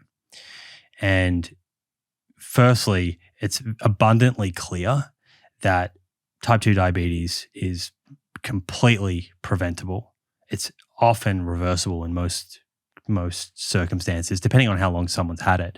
But it's driven by energy toxicity.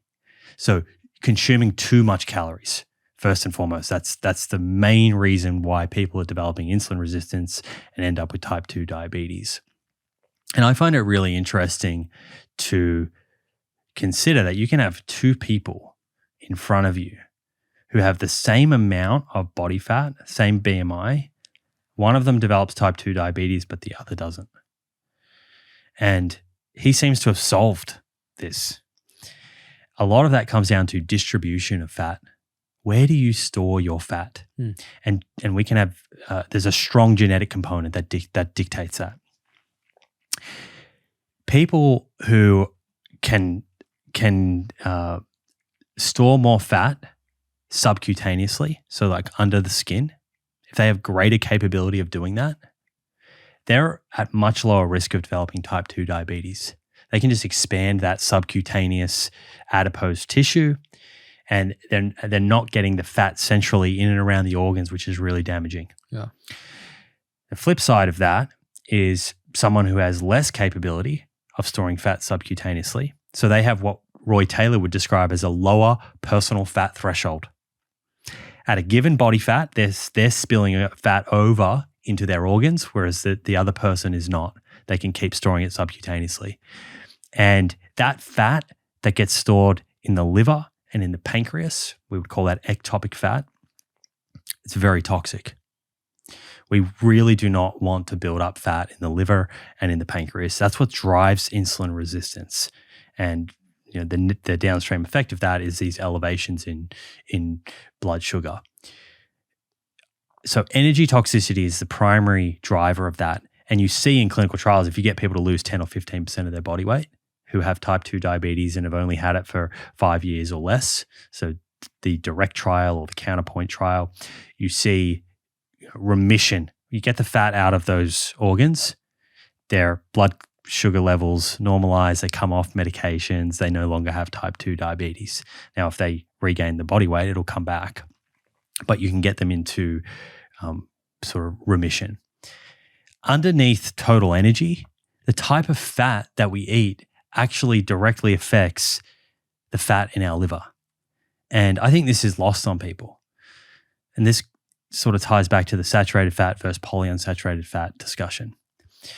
We have quite a few clinical trials now showing that saturated fat, even when you're not consuming it in a hypercaloric diet, excess calories, will relative to polyunsaturated fats, will increase the fat in your liver. So when you make these swaps and you're eating less butter and you eat more olive oil, or you eat less fatty cuts of red meat and you eat more fatty fish or tofu or tempeh, you are reducing the fat that within these organs, and you actually become more insulin sensitive. You become better at managing your blood glucose. So I think that's, we didn't talk about that earlier, but that's one piece that I would kind of add to that. It's important. I'm glad you brought that up. I found that very fascinating. I'm learning a lot in this whole conversation as well. Is there anything within supplementation that you want to, obviously the fundamentals are going to be the most important for overall health, right? But it's such a booming industry and there's a lot of snake oil salesmen within it. But what is your take on supplementation, even if we are eating what most people would see as a holistic, whole foods, plant-based diet that are getting a variance in their polyphenols, they're getting the proper fiber, they're getting a lot of these different things. Yet also a lot of the food that we're growing in the soil is just nutritionally deficient compared to what it used to be. Is there anything else in terms of supplementation that you want people to look at? And of course, this is under the umbrella, like you need to test to be able to know, right? And we can touch on that towards the end as well. Maybe we want to bring it up now too, but yeah, you beat me to it. Okay. I think you start with testing. I mean, besides the obvious ones that you clearly have a gap in your diet. Like if you're not eating any animal foods, then you need to supplement B12. But I think outside of that, it's testing, understanding what your nutrient status is, and then devising a plan, whether that's through consuming more foods. Like for example, if it was iodine, a urine iodine test, and you were low on that, then you have different options. You can opt for iodized salt. You can opt for dulse flakes or nori flakes, the types of seaweed, or you could supplement iodine. So an individual approach is going to be largely required there to fill gaps. And that's where supplementation, I think, is most important, is if you are filling a nutrient gap, right?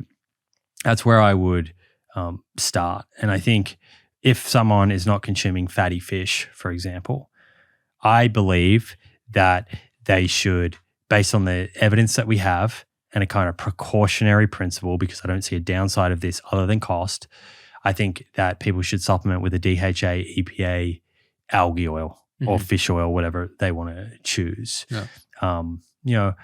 Sort of 800 milligrams or a gram a day at least of that. And they can go out and measure their omega-3 index if they want. And, hopefully that's at 6% or north of that. Outside of that, creatine, a lot of evidence for creatine, not just for bodybuilders. I think people see it as a bodybuilding kind of compound.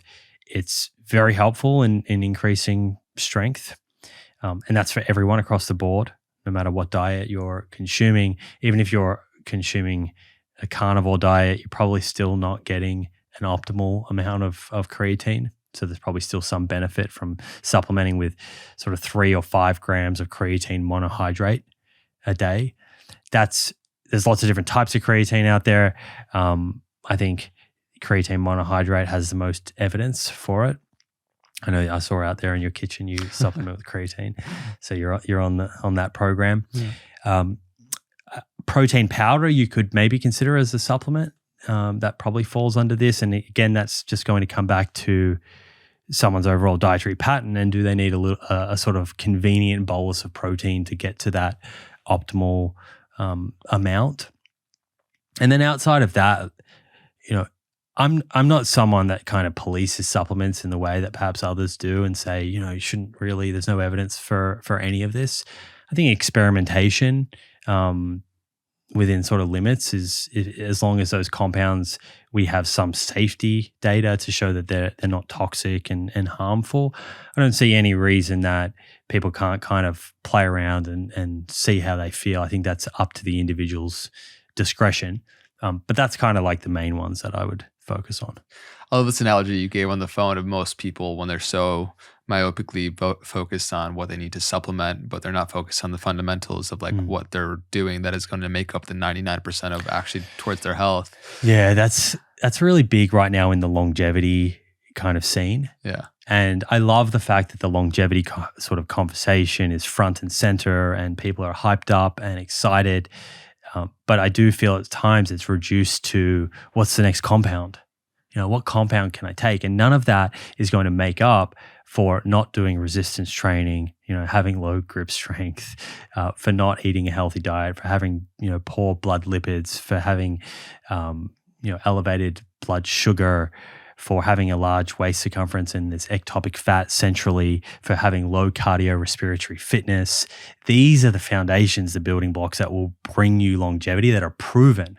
So while we kind of sit around and wait for, the magic compounds, I think we should come back to the clear evidence base that we have and sort of just come to terms with, this does mean, building new habits. Right, which is hard, which is, I think, where a lot of the attraction to the longevity conversation focused around compounds is that we see that as easier. But I would just encourage people to lean into it. If it's, if it's difficult, it's probably a sign that it's going to be beneficial for you long term. I love that analogy you gave of stepping over dollar bills to pick up pennies. Right, that's what people are doing.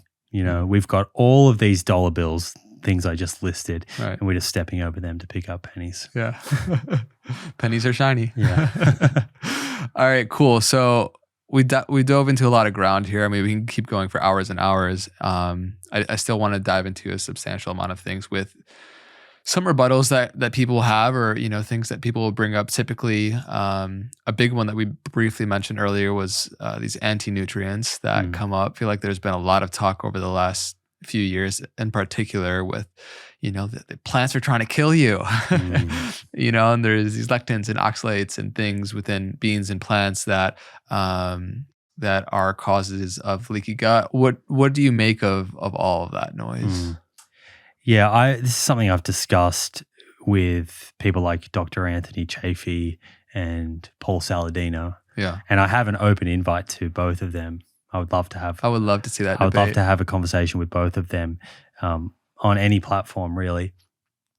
But I think there's generally a lot of fear mongering, and I see a lot of what people like Paul and Anthony put out there. I see a lot of people just regurgitating that, who maybe aren't really looking at the evidence. I mean, broadly, let's just start very high level.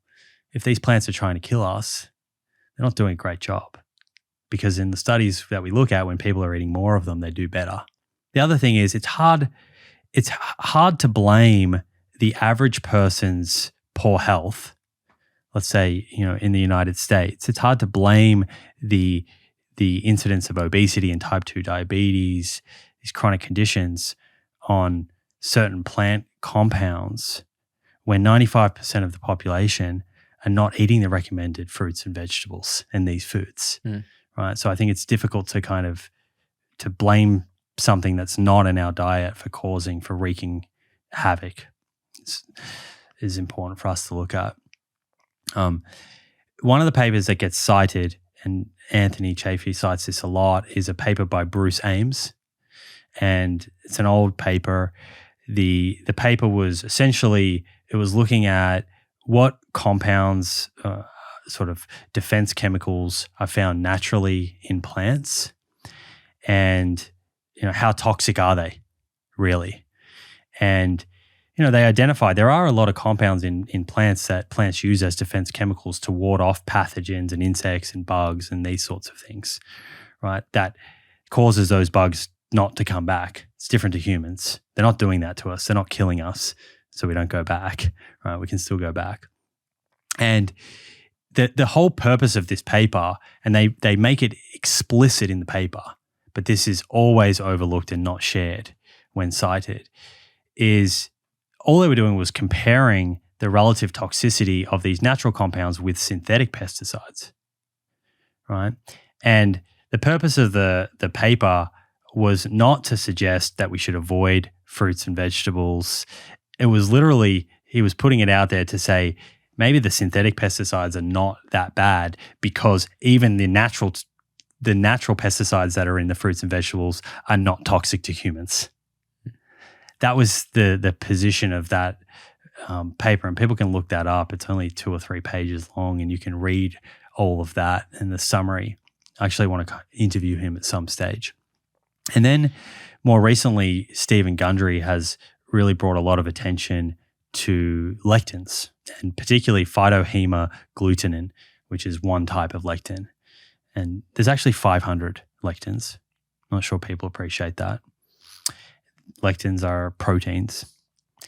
The evidence that Gundry will cite is not human data looking at feeding lectin-containing foods to people that have been properly prepared and looking at inflammation or gut function. Those are non-existent.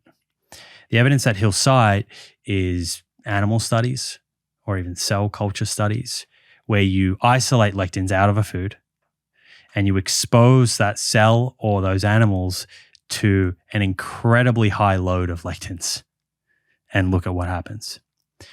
But all of those studies, even if you were to say those are meaningful, which I don't think they are, because the way lectins behave in a food matrix is going to be different to how they behave isolated. But even if you did, we would never, ever, ever get anywhere close to that level of exposure through food on a milligram per kilogram of body weight basis. The only human evidence that he cites, which I would agree with, there are takeaways from this evidence, is looking at the consumption of raw or improperly prepared beans and rice grains. And there are a few different studies out there showing that if you consume legumes that haven't been properly prepared, that they can be toxic. They contain a high amount of these lectins.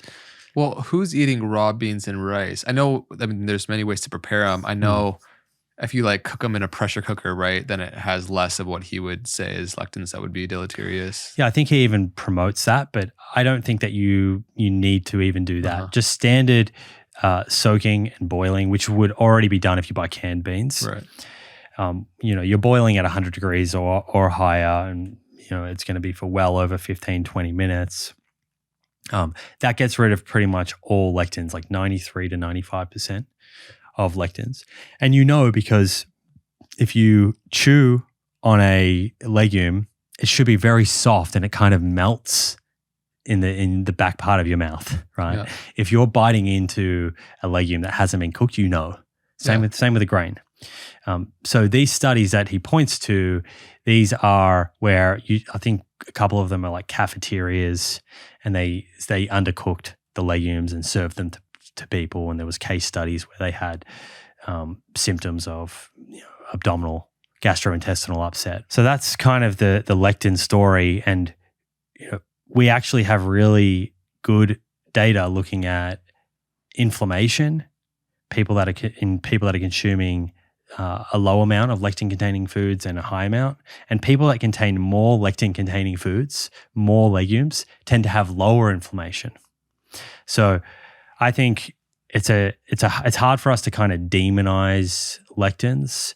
I would just say if you're properly preparing your food, then I don't think it's something for people to worry about. There may be some exceptions of people with severe gastrointestinal problems, but for the majority of people, I think it's a kind of fear-mongering that we don't need to pay attention to. Maybe we would have him on at some point to dive deeper into. I'm just curious. He seems very convinced that it's very, very bad for the system. Yeah. Well, come back to the idea that absolute cell.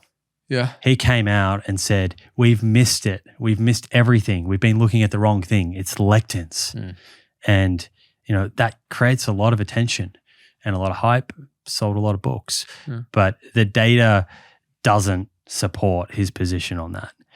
Why do we see the longest living populations in the world consume diets that are rich in legumes? We'll leave it there because there are a few other ones that I do want to dive into. So when people speak to phytoestrogens and, switching from animal protein to, soy is a big one, the soy boy, people feel like, by eating these compounds that you're going to actually increase estrogen in your system. What are people hanging their hat on when they talk to that? And is it valid at all? It's gained a lot of traction over the years. What are people hanging their hat on? I think if you pressed most people, it's just a view that they hold. I don't think they've challenged it. And that happens a lot in nutrition.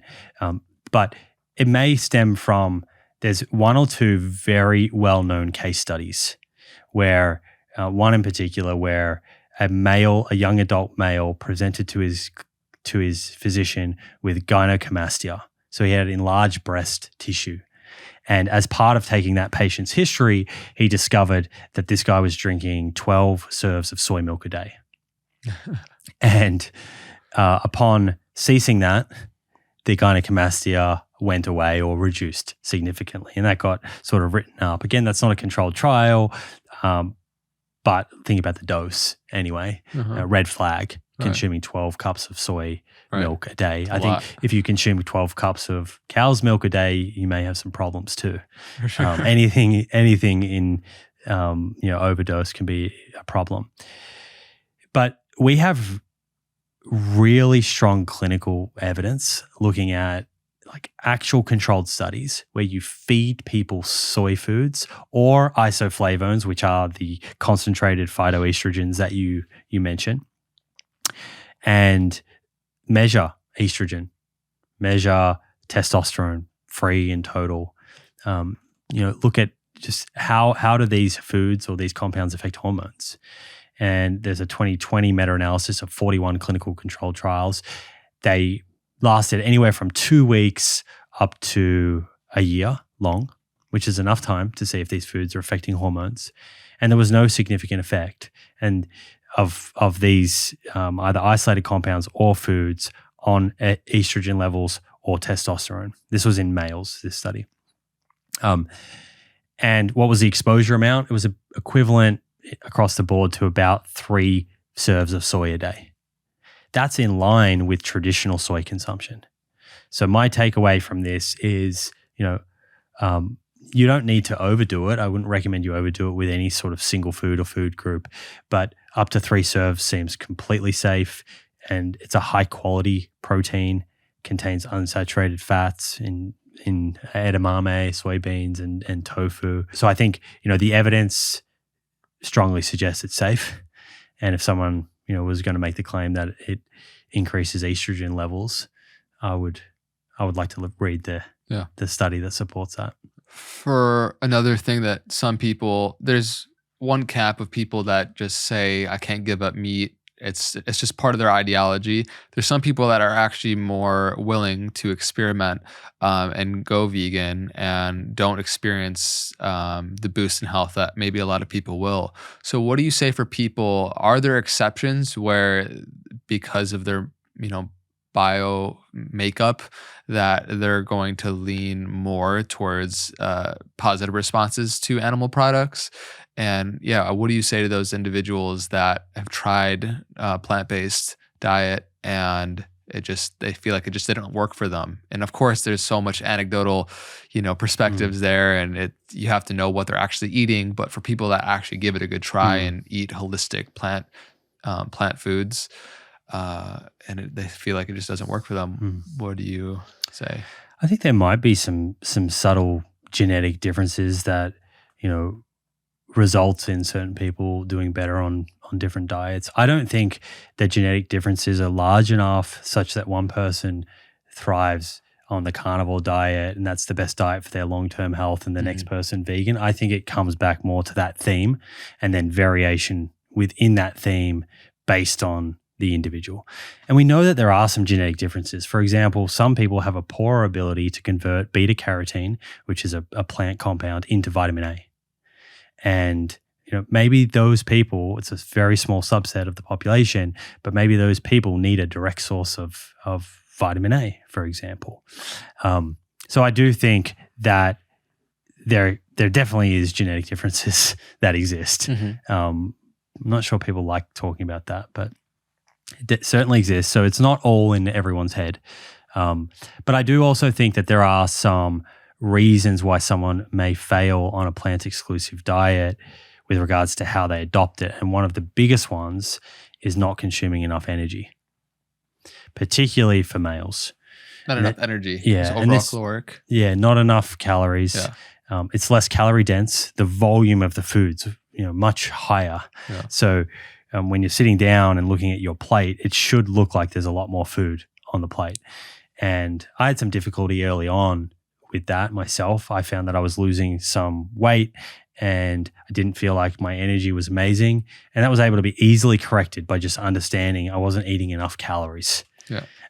So, bringing in some more calorie dense foods into my diet, like nuts and seeds and avocados and, throwing in dates and whatnot into smoothies was able to really help me with that. And I felt much better. My energy levels went up a lot. So that's a common sort of pitfall that I find. We've already spoken about fiber. I think that speaking with many people and working with many people that try and make these transitions, I totally recommend going slow and build it out over time. Put less pressure on yourself. Also allow the microbiome in the body to adapt, and I think you'll get a better result long term. So I'm not sure if that completely answered your question, but they're kind of the main things I would focus on. Yeah, I think that makes sense. You got to eat. Your plate will be bigger. You'll be eating more. And I suppose, if people aren't training and they switch to a vegan diet and they feel like they're losing muscle, it's probably just because they're eating less protein overall, depending on what they're eating on the new diet. But if you're working out, like when I went plant-based like 7 years ago, I didn't see any dip in my cause I kept working out. I didn't see any dip in how much muscle I was holding. And I felt like I actually built muscle over time as I continue to train. And there's a lot of incredible athletes that are doing amazing things in the world and different sports that are plant-based and have been for a while. So yeah, you don't have to really sacrifice anything when it comes to your performance or how you feel.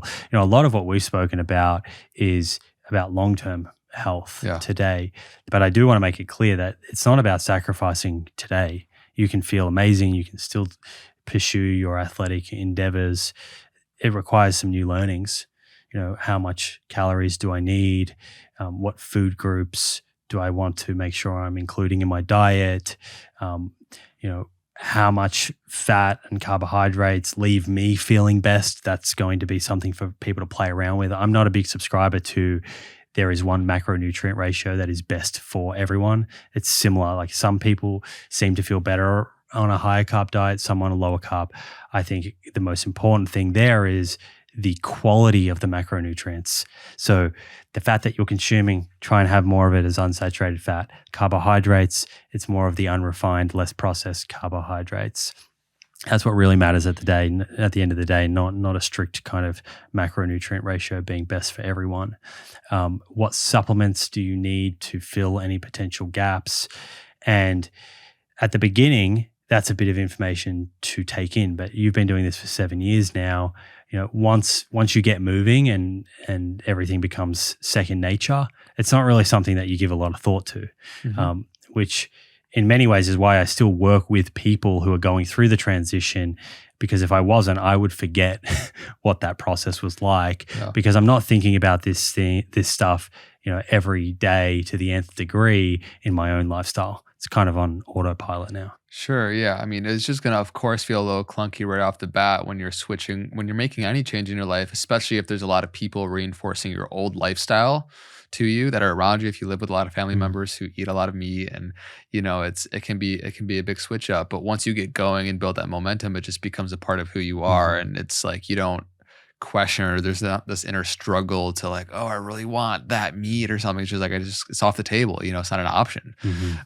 So I think that's an important perspective as well. And what are some other potential blind spots that people might face when they start to go exploring this? Is there anything else that we haven't touched on that you might want to bring up? I often talk about nutrients of focus. We've spoken about a few of those. We spoke about B12. We spoke about DHA, EPA, omega-3s. I touched on iodine. Vitamin D is something that I would suggest everyone sort of considers. 80% of your vitamin D status is dictated by exposure to the sun, not diet. Diet can contribute a little bit. But depending on where someone lives, are we talking about a northern sort of latitude? What's their skin pigmentation? Because that will affect how much vitamin D that they'll make for a given amount of sun exposure. I would do a vitamin D sort of lab test, and it might be something, a lot of people are low in vitamin D. So you can supplement with vitamin D. If you want to get a vegan option, you can look for a vitamin D3 from plant lichen, which is now quite available. Otherwise, D3 usually comes from wool, or a vitamin D2, which is sourced from mushroom. So both of those are kind of options there. Calcium is something that people often ask about, and I do think this is important for us to discuss a little bit here. All diets have pros and cons, limitations, and I'm one for, I want to put recommendations out there, but I want to shine lights on the limitations. Yeah. I don't want to cover them up. Like, let's make them clear so people can see the limitation, then they can plan accordingly and get best results. And one of the potential kind of blind spots or limitations of a plant-exclusive diet that doesn't have dairy foods in it, and this is particularly relevant for postmenopausal women, is insufficient calcium intake and an increase in risk of osteoporosis and bone fractures. And there are some studies showing that. So I like to make sure that everyone is aware of where they're getting their calcium from. You're going to get, a bunch of that from cruciferous vegetables and certain types of legumes like the white beans, for example, pinto beans. You'll get some from sesame seeds, and a bunch of whole foods contain calcium. But I think if you're taking dairy foods out of your diet, I like people to, with their plant-based milks, to opt for something that's firstly is unsweetened. Ideally, it doesn't have all the added sugars in it, but is fortified with calcium.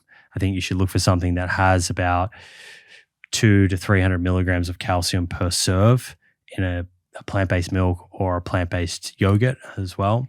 And that will help people get to north of 700-800 milligrams of calcium a day, which is the lower end of where you want to land. You don't want to be consuming a plant-exclusive diet with 500 milligrams of calcium a day, particularly if you're a postmenopausal woman. So calcium, and just to round that out, very important for bone mineral density is resistance training. So we come back to that, and other nutrients like vitamin D and vitamin B12 and protein. So those are the big ones. Iron and zinc, often people ask me about phytates, which is another kind of quote unquote anti-nutrient. Phytates is the kind of primary storage form of phosphorus in plants, and it can bind up minerals like iron and zinc and reduce their availability. Now, I think this is overblown. I think people like Paul Saladino, who I've spoken to about this, cite studies like a single meal, a single food, looking at that high phytate food or meal and what happens to the absorption of minerals. And that's problematic for a few reasons. One is that the effect of phytates is greatly modulated by all of the foods in a whole meal. So when you add foods, for example, that contain vitamin C in them, like lemon juice over a meal, or bell peppers, a lot of different fruits and vegetables are rich in vitamin C, that greatly increases the absorption of these minerals and attenuates the effect of phytates, as do fermented foods. Fermented foods will unlock mineral availability in your meals. So that's one reason why these single food studies, I think, are a little bit problematic or misleading. The second is your body is incredibly adaptive. So what do I mean by that? Well, if I feed you for the first time a high phytate meal, maybe it will have quite a significant effect on your absorption of iron and zinc. But if I feed you that for 2 weeks straight, what happens? Your body adapts and it increases your iron and zinc absorption over time. So it's really important when we're looking at the studies to create a case for whether phytates, phytic acid, are deleterious or not. We're considering that temporal, adaptive sort of component. And when you do consider that, you see that the effect is very, very small. Again, phytates, when you're soaking and cooking food, most of them are broken down. And what's also lost on people is that actually the binding of minerals through phytates could be, some of it at least, could be very beneficial. Having excessive minerals in the body, particularly iron causes oxidative stress. And now there's a whole field of cancer research actually looking at using phytate supplements as a powerful antioxidant to sort of attenuate or reduce the effect that these pro-oxidant minerals that are floating around in excess can have. So there's a lot more, I guess, to the phytate story than simply saying this food contains phytates, therefore it's robbing you of minerals, therefore you shouldn't eat it. And then, when you zoom out even further and you look at the foods that contain phytates, we see very clearly they're associated with good long-term health. One last thing that I wanted to kind of bring up was, mention like the Saladinos of the world that kind of promote these elimination type diets, and some people feel really good just going straight on meat. Is there anything that you want to say in regards to how, of course, we can feel very good when we eliminate a lot of things that might make us feel bad, but then also we're not propagating a diverse microbiome like we spoke to earlier, and there's a lot of issues with actually the sustainability of that, both for ourselves long term and also the planet. I think much of this does come back to the microbiome, and there are a lot of people with very damaged, modernized microbiomes that are very different to what the traditional microbiome may have looked like. And a carnivore diet is essentially, it's a strict elimination diet. And we already know that elimination diets can work, at least in the short term, very well if someone has certain food intolerances. And, I'm certainly not denying that there are going to be certain people who are not tolerating certain plant foods, at least at the moment, that well. And so I can empathize with them. You remove all of the plant foods from your diet and you feel better, right? We want people to feel better. So I think, that's an interesting starting point, an interesting observation. But was it all of the 30 foods that you removed, or was it one of them? You don't really know that until you go through systematic reintroduction and re-challenging. Monash University in Australia, in Melbourne, actually sort of devised a diet called the low FODMAP diet, which is another form of an elimination style diet. And people have run with that, and there are people out there that are consuming a low FODMAP diet and think that it was created as a diet you consume for life, but it's certainly not. It starves the microbiome. So in the long run, it may well lead to more damage to the gut. But what it's good at is actually isolating what are some of these food intolerances. And also when we say intolerance, it's not necessarily that someone cannot eat that plant. It's that at a certain amount, right, a certain dose, the symptoms are provoked. So the reintroduction has to be very carefully done with a dietitian usually on board to help find what are those thresholds. But that diet, they use it as an intervention. It's a short-term intervention, like 8 weeks or 12 weeks or so, and then it's followed by slowly bringing the diversity back into the diet so that you get the diverse microbiome and you reap the rewards of that. That microbiome is like your personal pharmacy. It's in there, if you're treating it well, dispensing these drug-like compounds, these natural drug-like compounds that go into circulation and have all of these incredible effects on your physiology. And you'd hate to be missing out on that for life. So I think you make a great point, and this does come back to the anecdote thing we spoke about earlier, is that we should not always conflate how we feel today with necessarily being reflective of how we're going to feel long-term. And I think this is a prime example of that. We know that these diets are going to be starving the microbiome. We know that it's shifting potent risk factors like ApoB in the wrong direction. So I think, having sort of very objective, rational, non-confrontational discussions about this allows people, to consider whether they want to think about that as a lifestyle or is that a moment in time? Is that an intervention?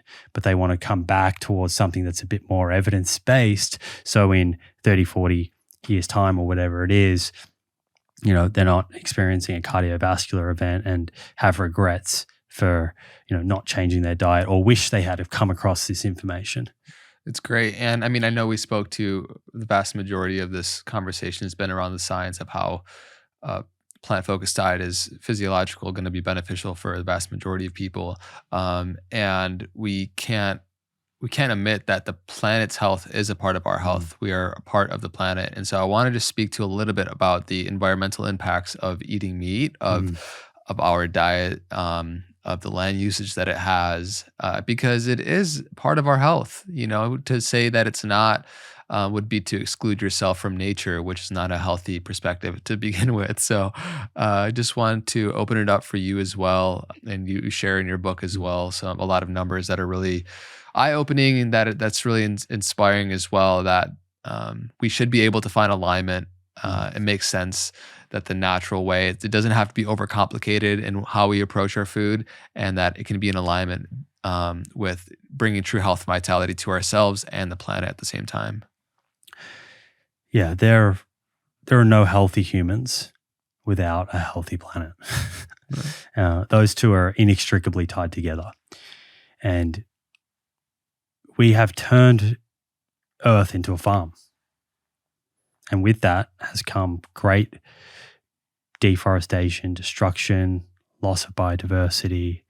We're using incredible amounts of water, and we're emitting a lot of greenhouse gases that are contributing. They're not the only contributor, but they are contributing significantly to the warming of the planet and the changing of the climate, which first and foremost is going to affect people who are in developing countries and are contributing less to this problem, which is, just unfair.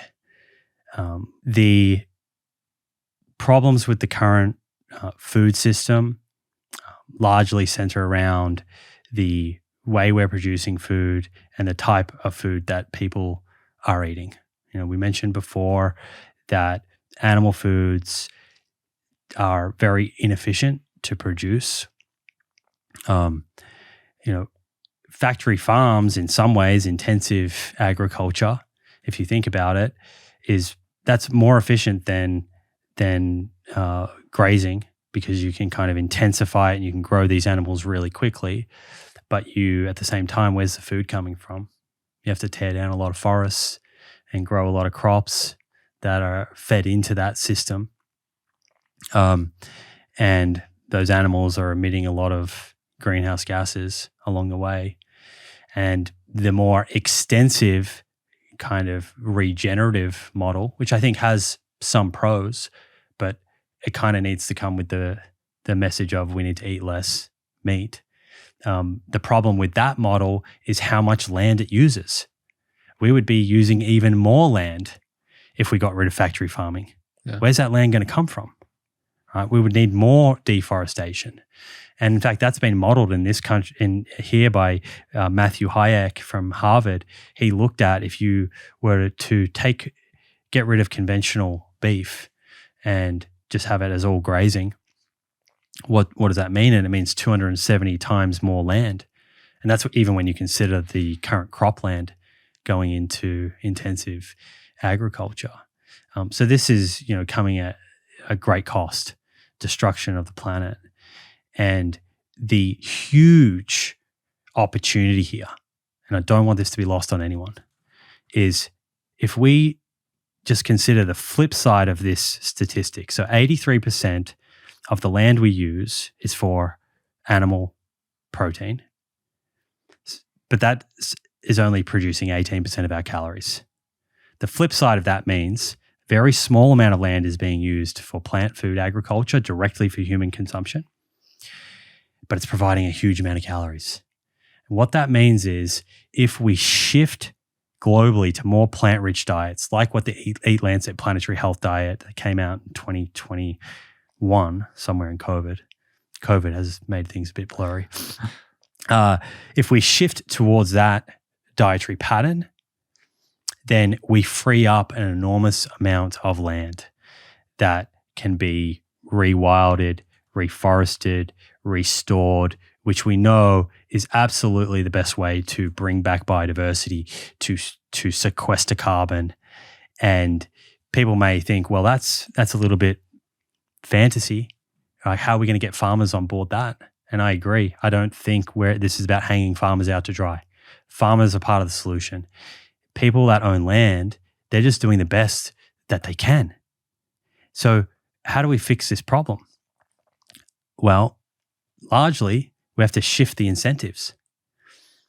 Right now, farmers are incentivized to take their land, however big it is, and extract, dominate, and extract as many calories out of that system as possible. But what if they were incentivized to rewild, to reforest? What if them increasing biodiversity and sequestering carbon, they were being paid for? Well, now all of a sudden, many of these farmers who do care about the environment are going to start making different decisions. So I'm hopeful that that conversation is starting to happen now. I think that's the future that we're looking at. It is a regenerative model. Regenerative doesn't automatically mean regenerative beef. I think people have conflated those two. Regenerative just means, thinking more about like biodynamic and polycropping and less monocropping. I think that's hopefully the future that we move to, is using less land to create more calories, and in doing so, rewilding the planet and turning things around, right? Because as you said, that future humans, they're relying upon this. What kind of intelligent species destroys their own host? It's not a very intelligent thing to do. No, pretty stupid. Yeah, we have our knee on the neck of a planet that wants to breathe, and it's suffocating. And I believe in the possibility and the beauty and the innovation of humans to be able to create new incentives like you spoke to that can actually solve a lot of these problems. But it's like we can feel that the planet is on this huge dystopic trajectory when we see how we as a species are operating, of almost 8 billion whatever people, but it's made up of individuals. And so for whoever's listening to this podcast right now, I think we shared a beautiful invitation of how we can all be a part of the change. And a reminder that sometimes this leads to division, farmers versus people with new ideas, but we have a shared goal. And when you come back to that and you come back to connection, I think this conversation becomes a lot easier to have and is likely to be much more fruitful. Beautiful. It's a fruitful and positive note to kind of steer the ship towards wrapping up. We've been going for a little over a couple hours. I mean, I could keep going on and on and on. There was one more thing that I did want to mention that we didn't, which I think is super important, as we talked a lot about what to eat, but almost equally important is when we eat, right? And how much we eat. So I just want to touch on that a little bit here, because you could be eating all the great things, but if you're not giving your digestive system time to rest, if you're not eating at the best hours for you, and you're maybe eating too much, then it doesn't necessarily even matter. Yeah. What we eat, how much we eat, and when we eat. They're like the three things people are interested in. And I'd say I put what we eat at number one, and that affects how much we eat. But then I think when we eat is also, worthy of consideration, particularly once we have the foundations of what we eat in play. I've interviewed Sachin Panda, a number of different sort of chrononutrition scientists. So these are scientists that are interested in circadian biology. So we have these circadian rhythms that are greatly affected by things like light exposure, but they're also affected by meal timing. And these circadian rhythms are kind of in a very simplified way, they prepare us for what we need to do. So you'll have certain hormonal changes in the morning that are preparing you for being awake and digestion. And then towards the end of the day, particularly if the lights are coming down, hopefully they are, you're getting changes in hormones that are preparing you for rest and sleep and rejuvenation, not so much for digestion. So the hypothesis, was that perhaps if you align your meals with the circadian rhythms, we'll see better health outcomes and improved blood glucose control, for example. And there is some signal there. If I was to simplify it, the evidence that sort of suggests that eating within a 10 or 12 hour eating window is going to be better than eating in a 15 to 16 hour eating window, which is what the average American eats over 15 hours, which is kind of like rolling out of bed, having a bite of a donut and then finishing that donut right when you're about to go to bed. It's crazy. Don't recommend that. Yeah. So 10 to 12 hours, which is very achievable from a social point of view. When you start to restrict down further, and some people certainly can do that and they manage it fine, but it tends to get in the way of having 3 meals a day, which for families when their parents are, if they want to enjoy breakfast with their kids or dinner with their family, the 10 or 12 hour window makes it achievable. And then in terms of calorie distribution, it seems that there is some benefit, and depends on your metabolic health. So the less metabolically healthy you are, the more this matters. Mm-hmm. The more metabolically healthy you are, the more you can get away with. Mm-hmm. So there is some signal to suggest that having more calories sort of earlier in the day, not as soon as you wake up, allowing 90 minutes or so before you're eating seems to be optimal. But more of your calories towards that first and second meal of the day when you're most active seems to be superior to the opposite, which would be having more of your calories sort of closer to bedtime. Yeah. So I think 10 or 12 hour eating window, waking up and not eating for at least an hour and a half or so, that sort of starts your eating window, have more calories earlier in the day. And hopefully when you sort of calculate that and look at your bedtime, you haven't eaten for, again, 90 minutes before you've gone to bed, at least, something like that. Within my own experience, I'm curious to see what you do as well, just because I was experimenting with intermittent fasting probably 7 years ago. And what I feel best doing is actually having 1 meal a day. And like just around, I usually never eat before podcasts. So if I'm filming, then it's maybe like a 2 p.m. kind of bigger meal, or maybe I'll separate it and do like a 4-hour eating window. But certainly finishing like 5 to 6+ hours before I go to bed. I feel like optimizing for that deep sleep is like super important for the cascade that it has in the rest of your health. I'm curious, what do you feel like has been? Yeah. I struggle to get enough calories in if I do it in 1 meal. Yeah. And I've tried some of that before. I agree with you. I don't eat food if I'm doing something in the morning like this. I just feel sharper if I'm fasted through that. But I do like to eat something particularly after I've trained. And if I'm just doing 1 meal a day, I get nowhere near enough calories and I lose weight, which is not my goal. Yeah. It might be someone's goal, and that's great. And certainly I don't like eating close to bed. However, if I allowed 4 or 5 hours, I'm starving. I wake up starving. Interesting. So I've kind of played around with that. I think, find what leaves you feeling best, sharpest mentally, gives you the best sleep. Yeah. Right. Those are the things that are going to be important there.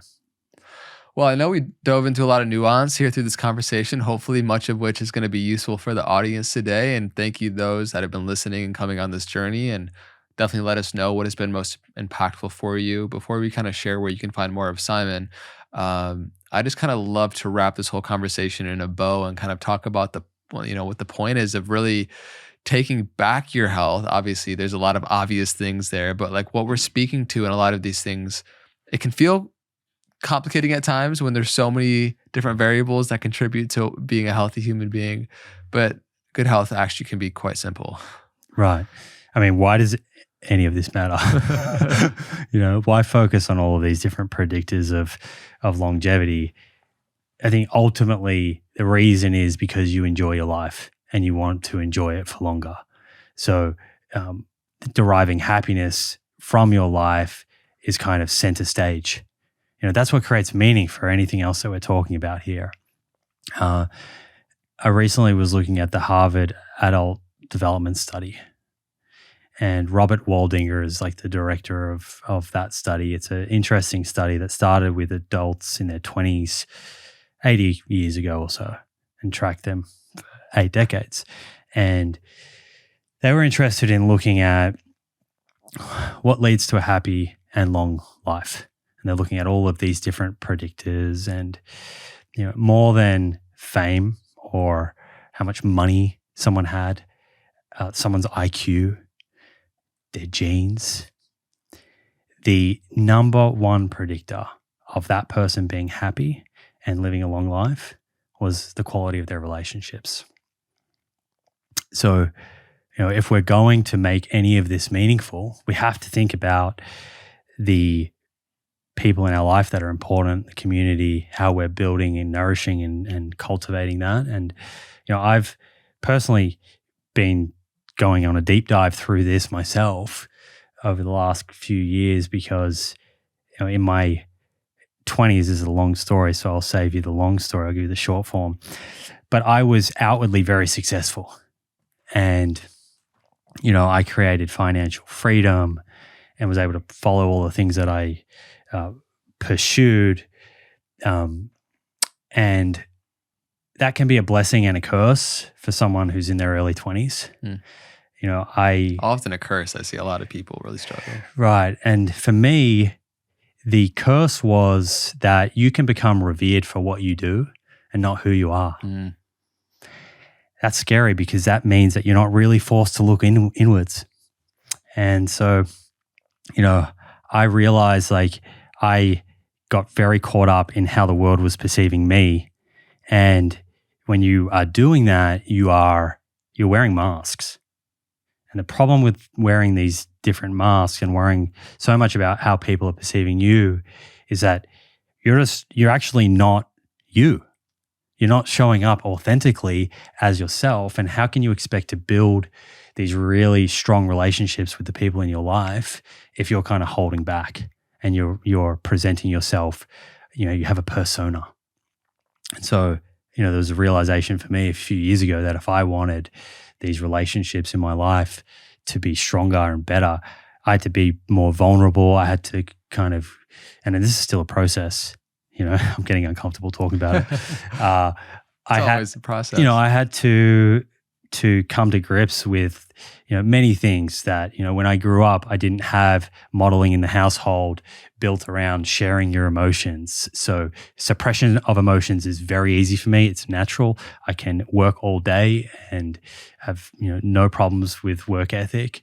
But when it comes to thinking about how I'm feeling or just feeling in the first place and then communicating that with people, that's what creates rich relationships. Yeah. But for so long, that was a blind spot. I was overlooking that aspect of my life. And, I'm sitting here in my mid-30s and I kind of feel a bit embarrassed that that's a lesson that I'm learning now, but it's never too late to learn, so, and I know in speaking with more and more people, particularly men, even in their 40s and 50s and 60s, there are so many people who have a similar kind of story to myself.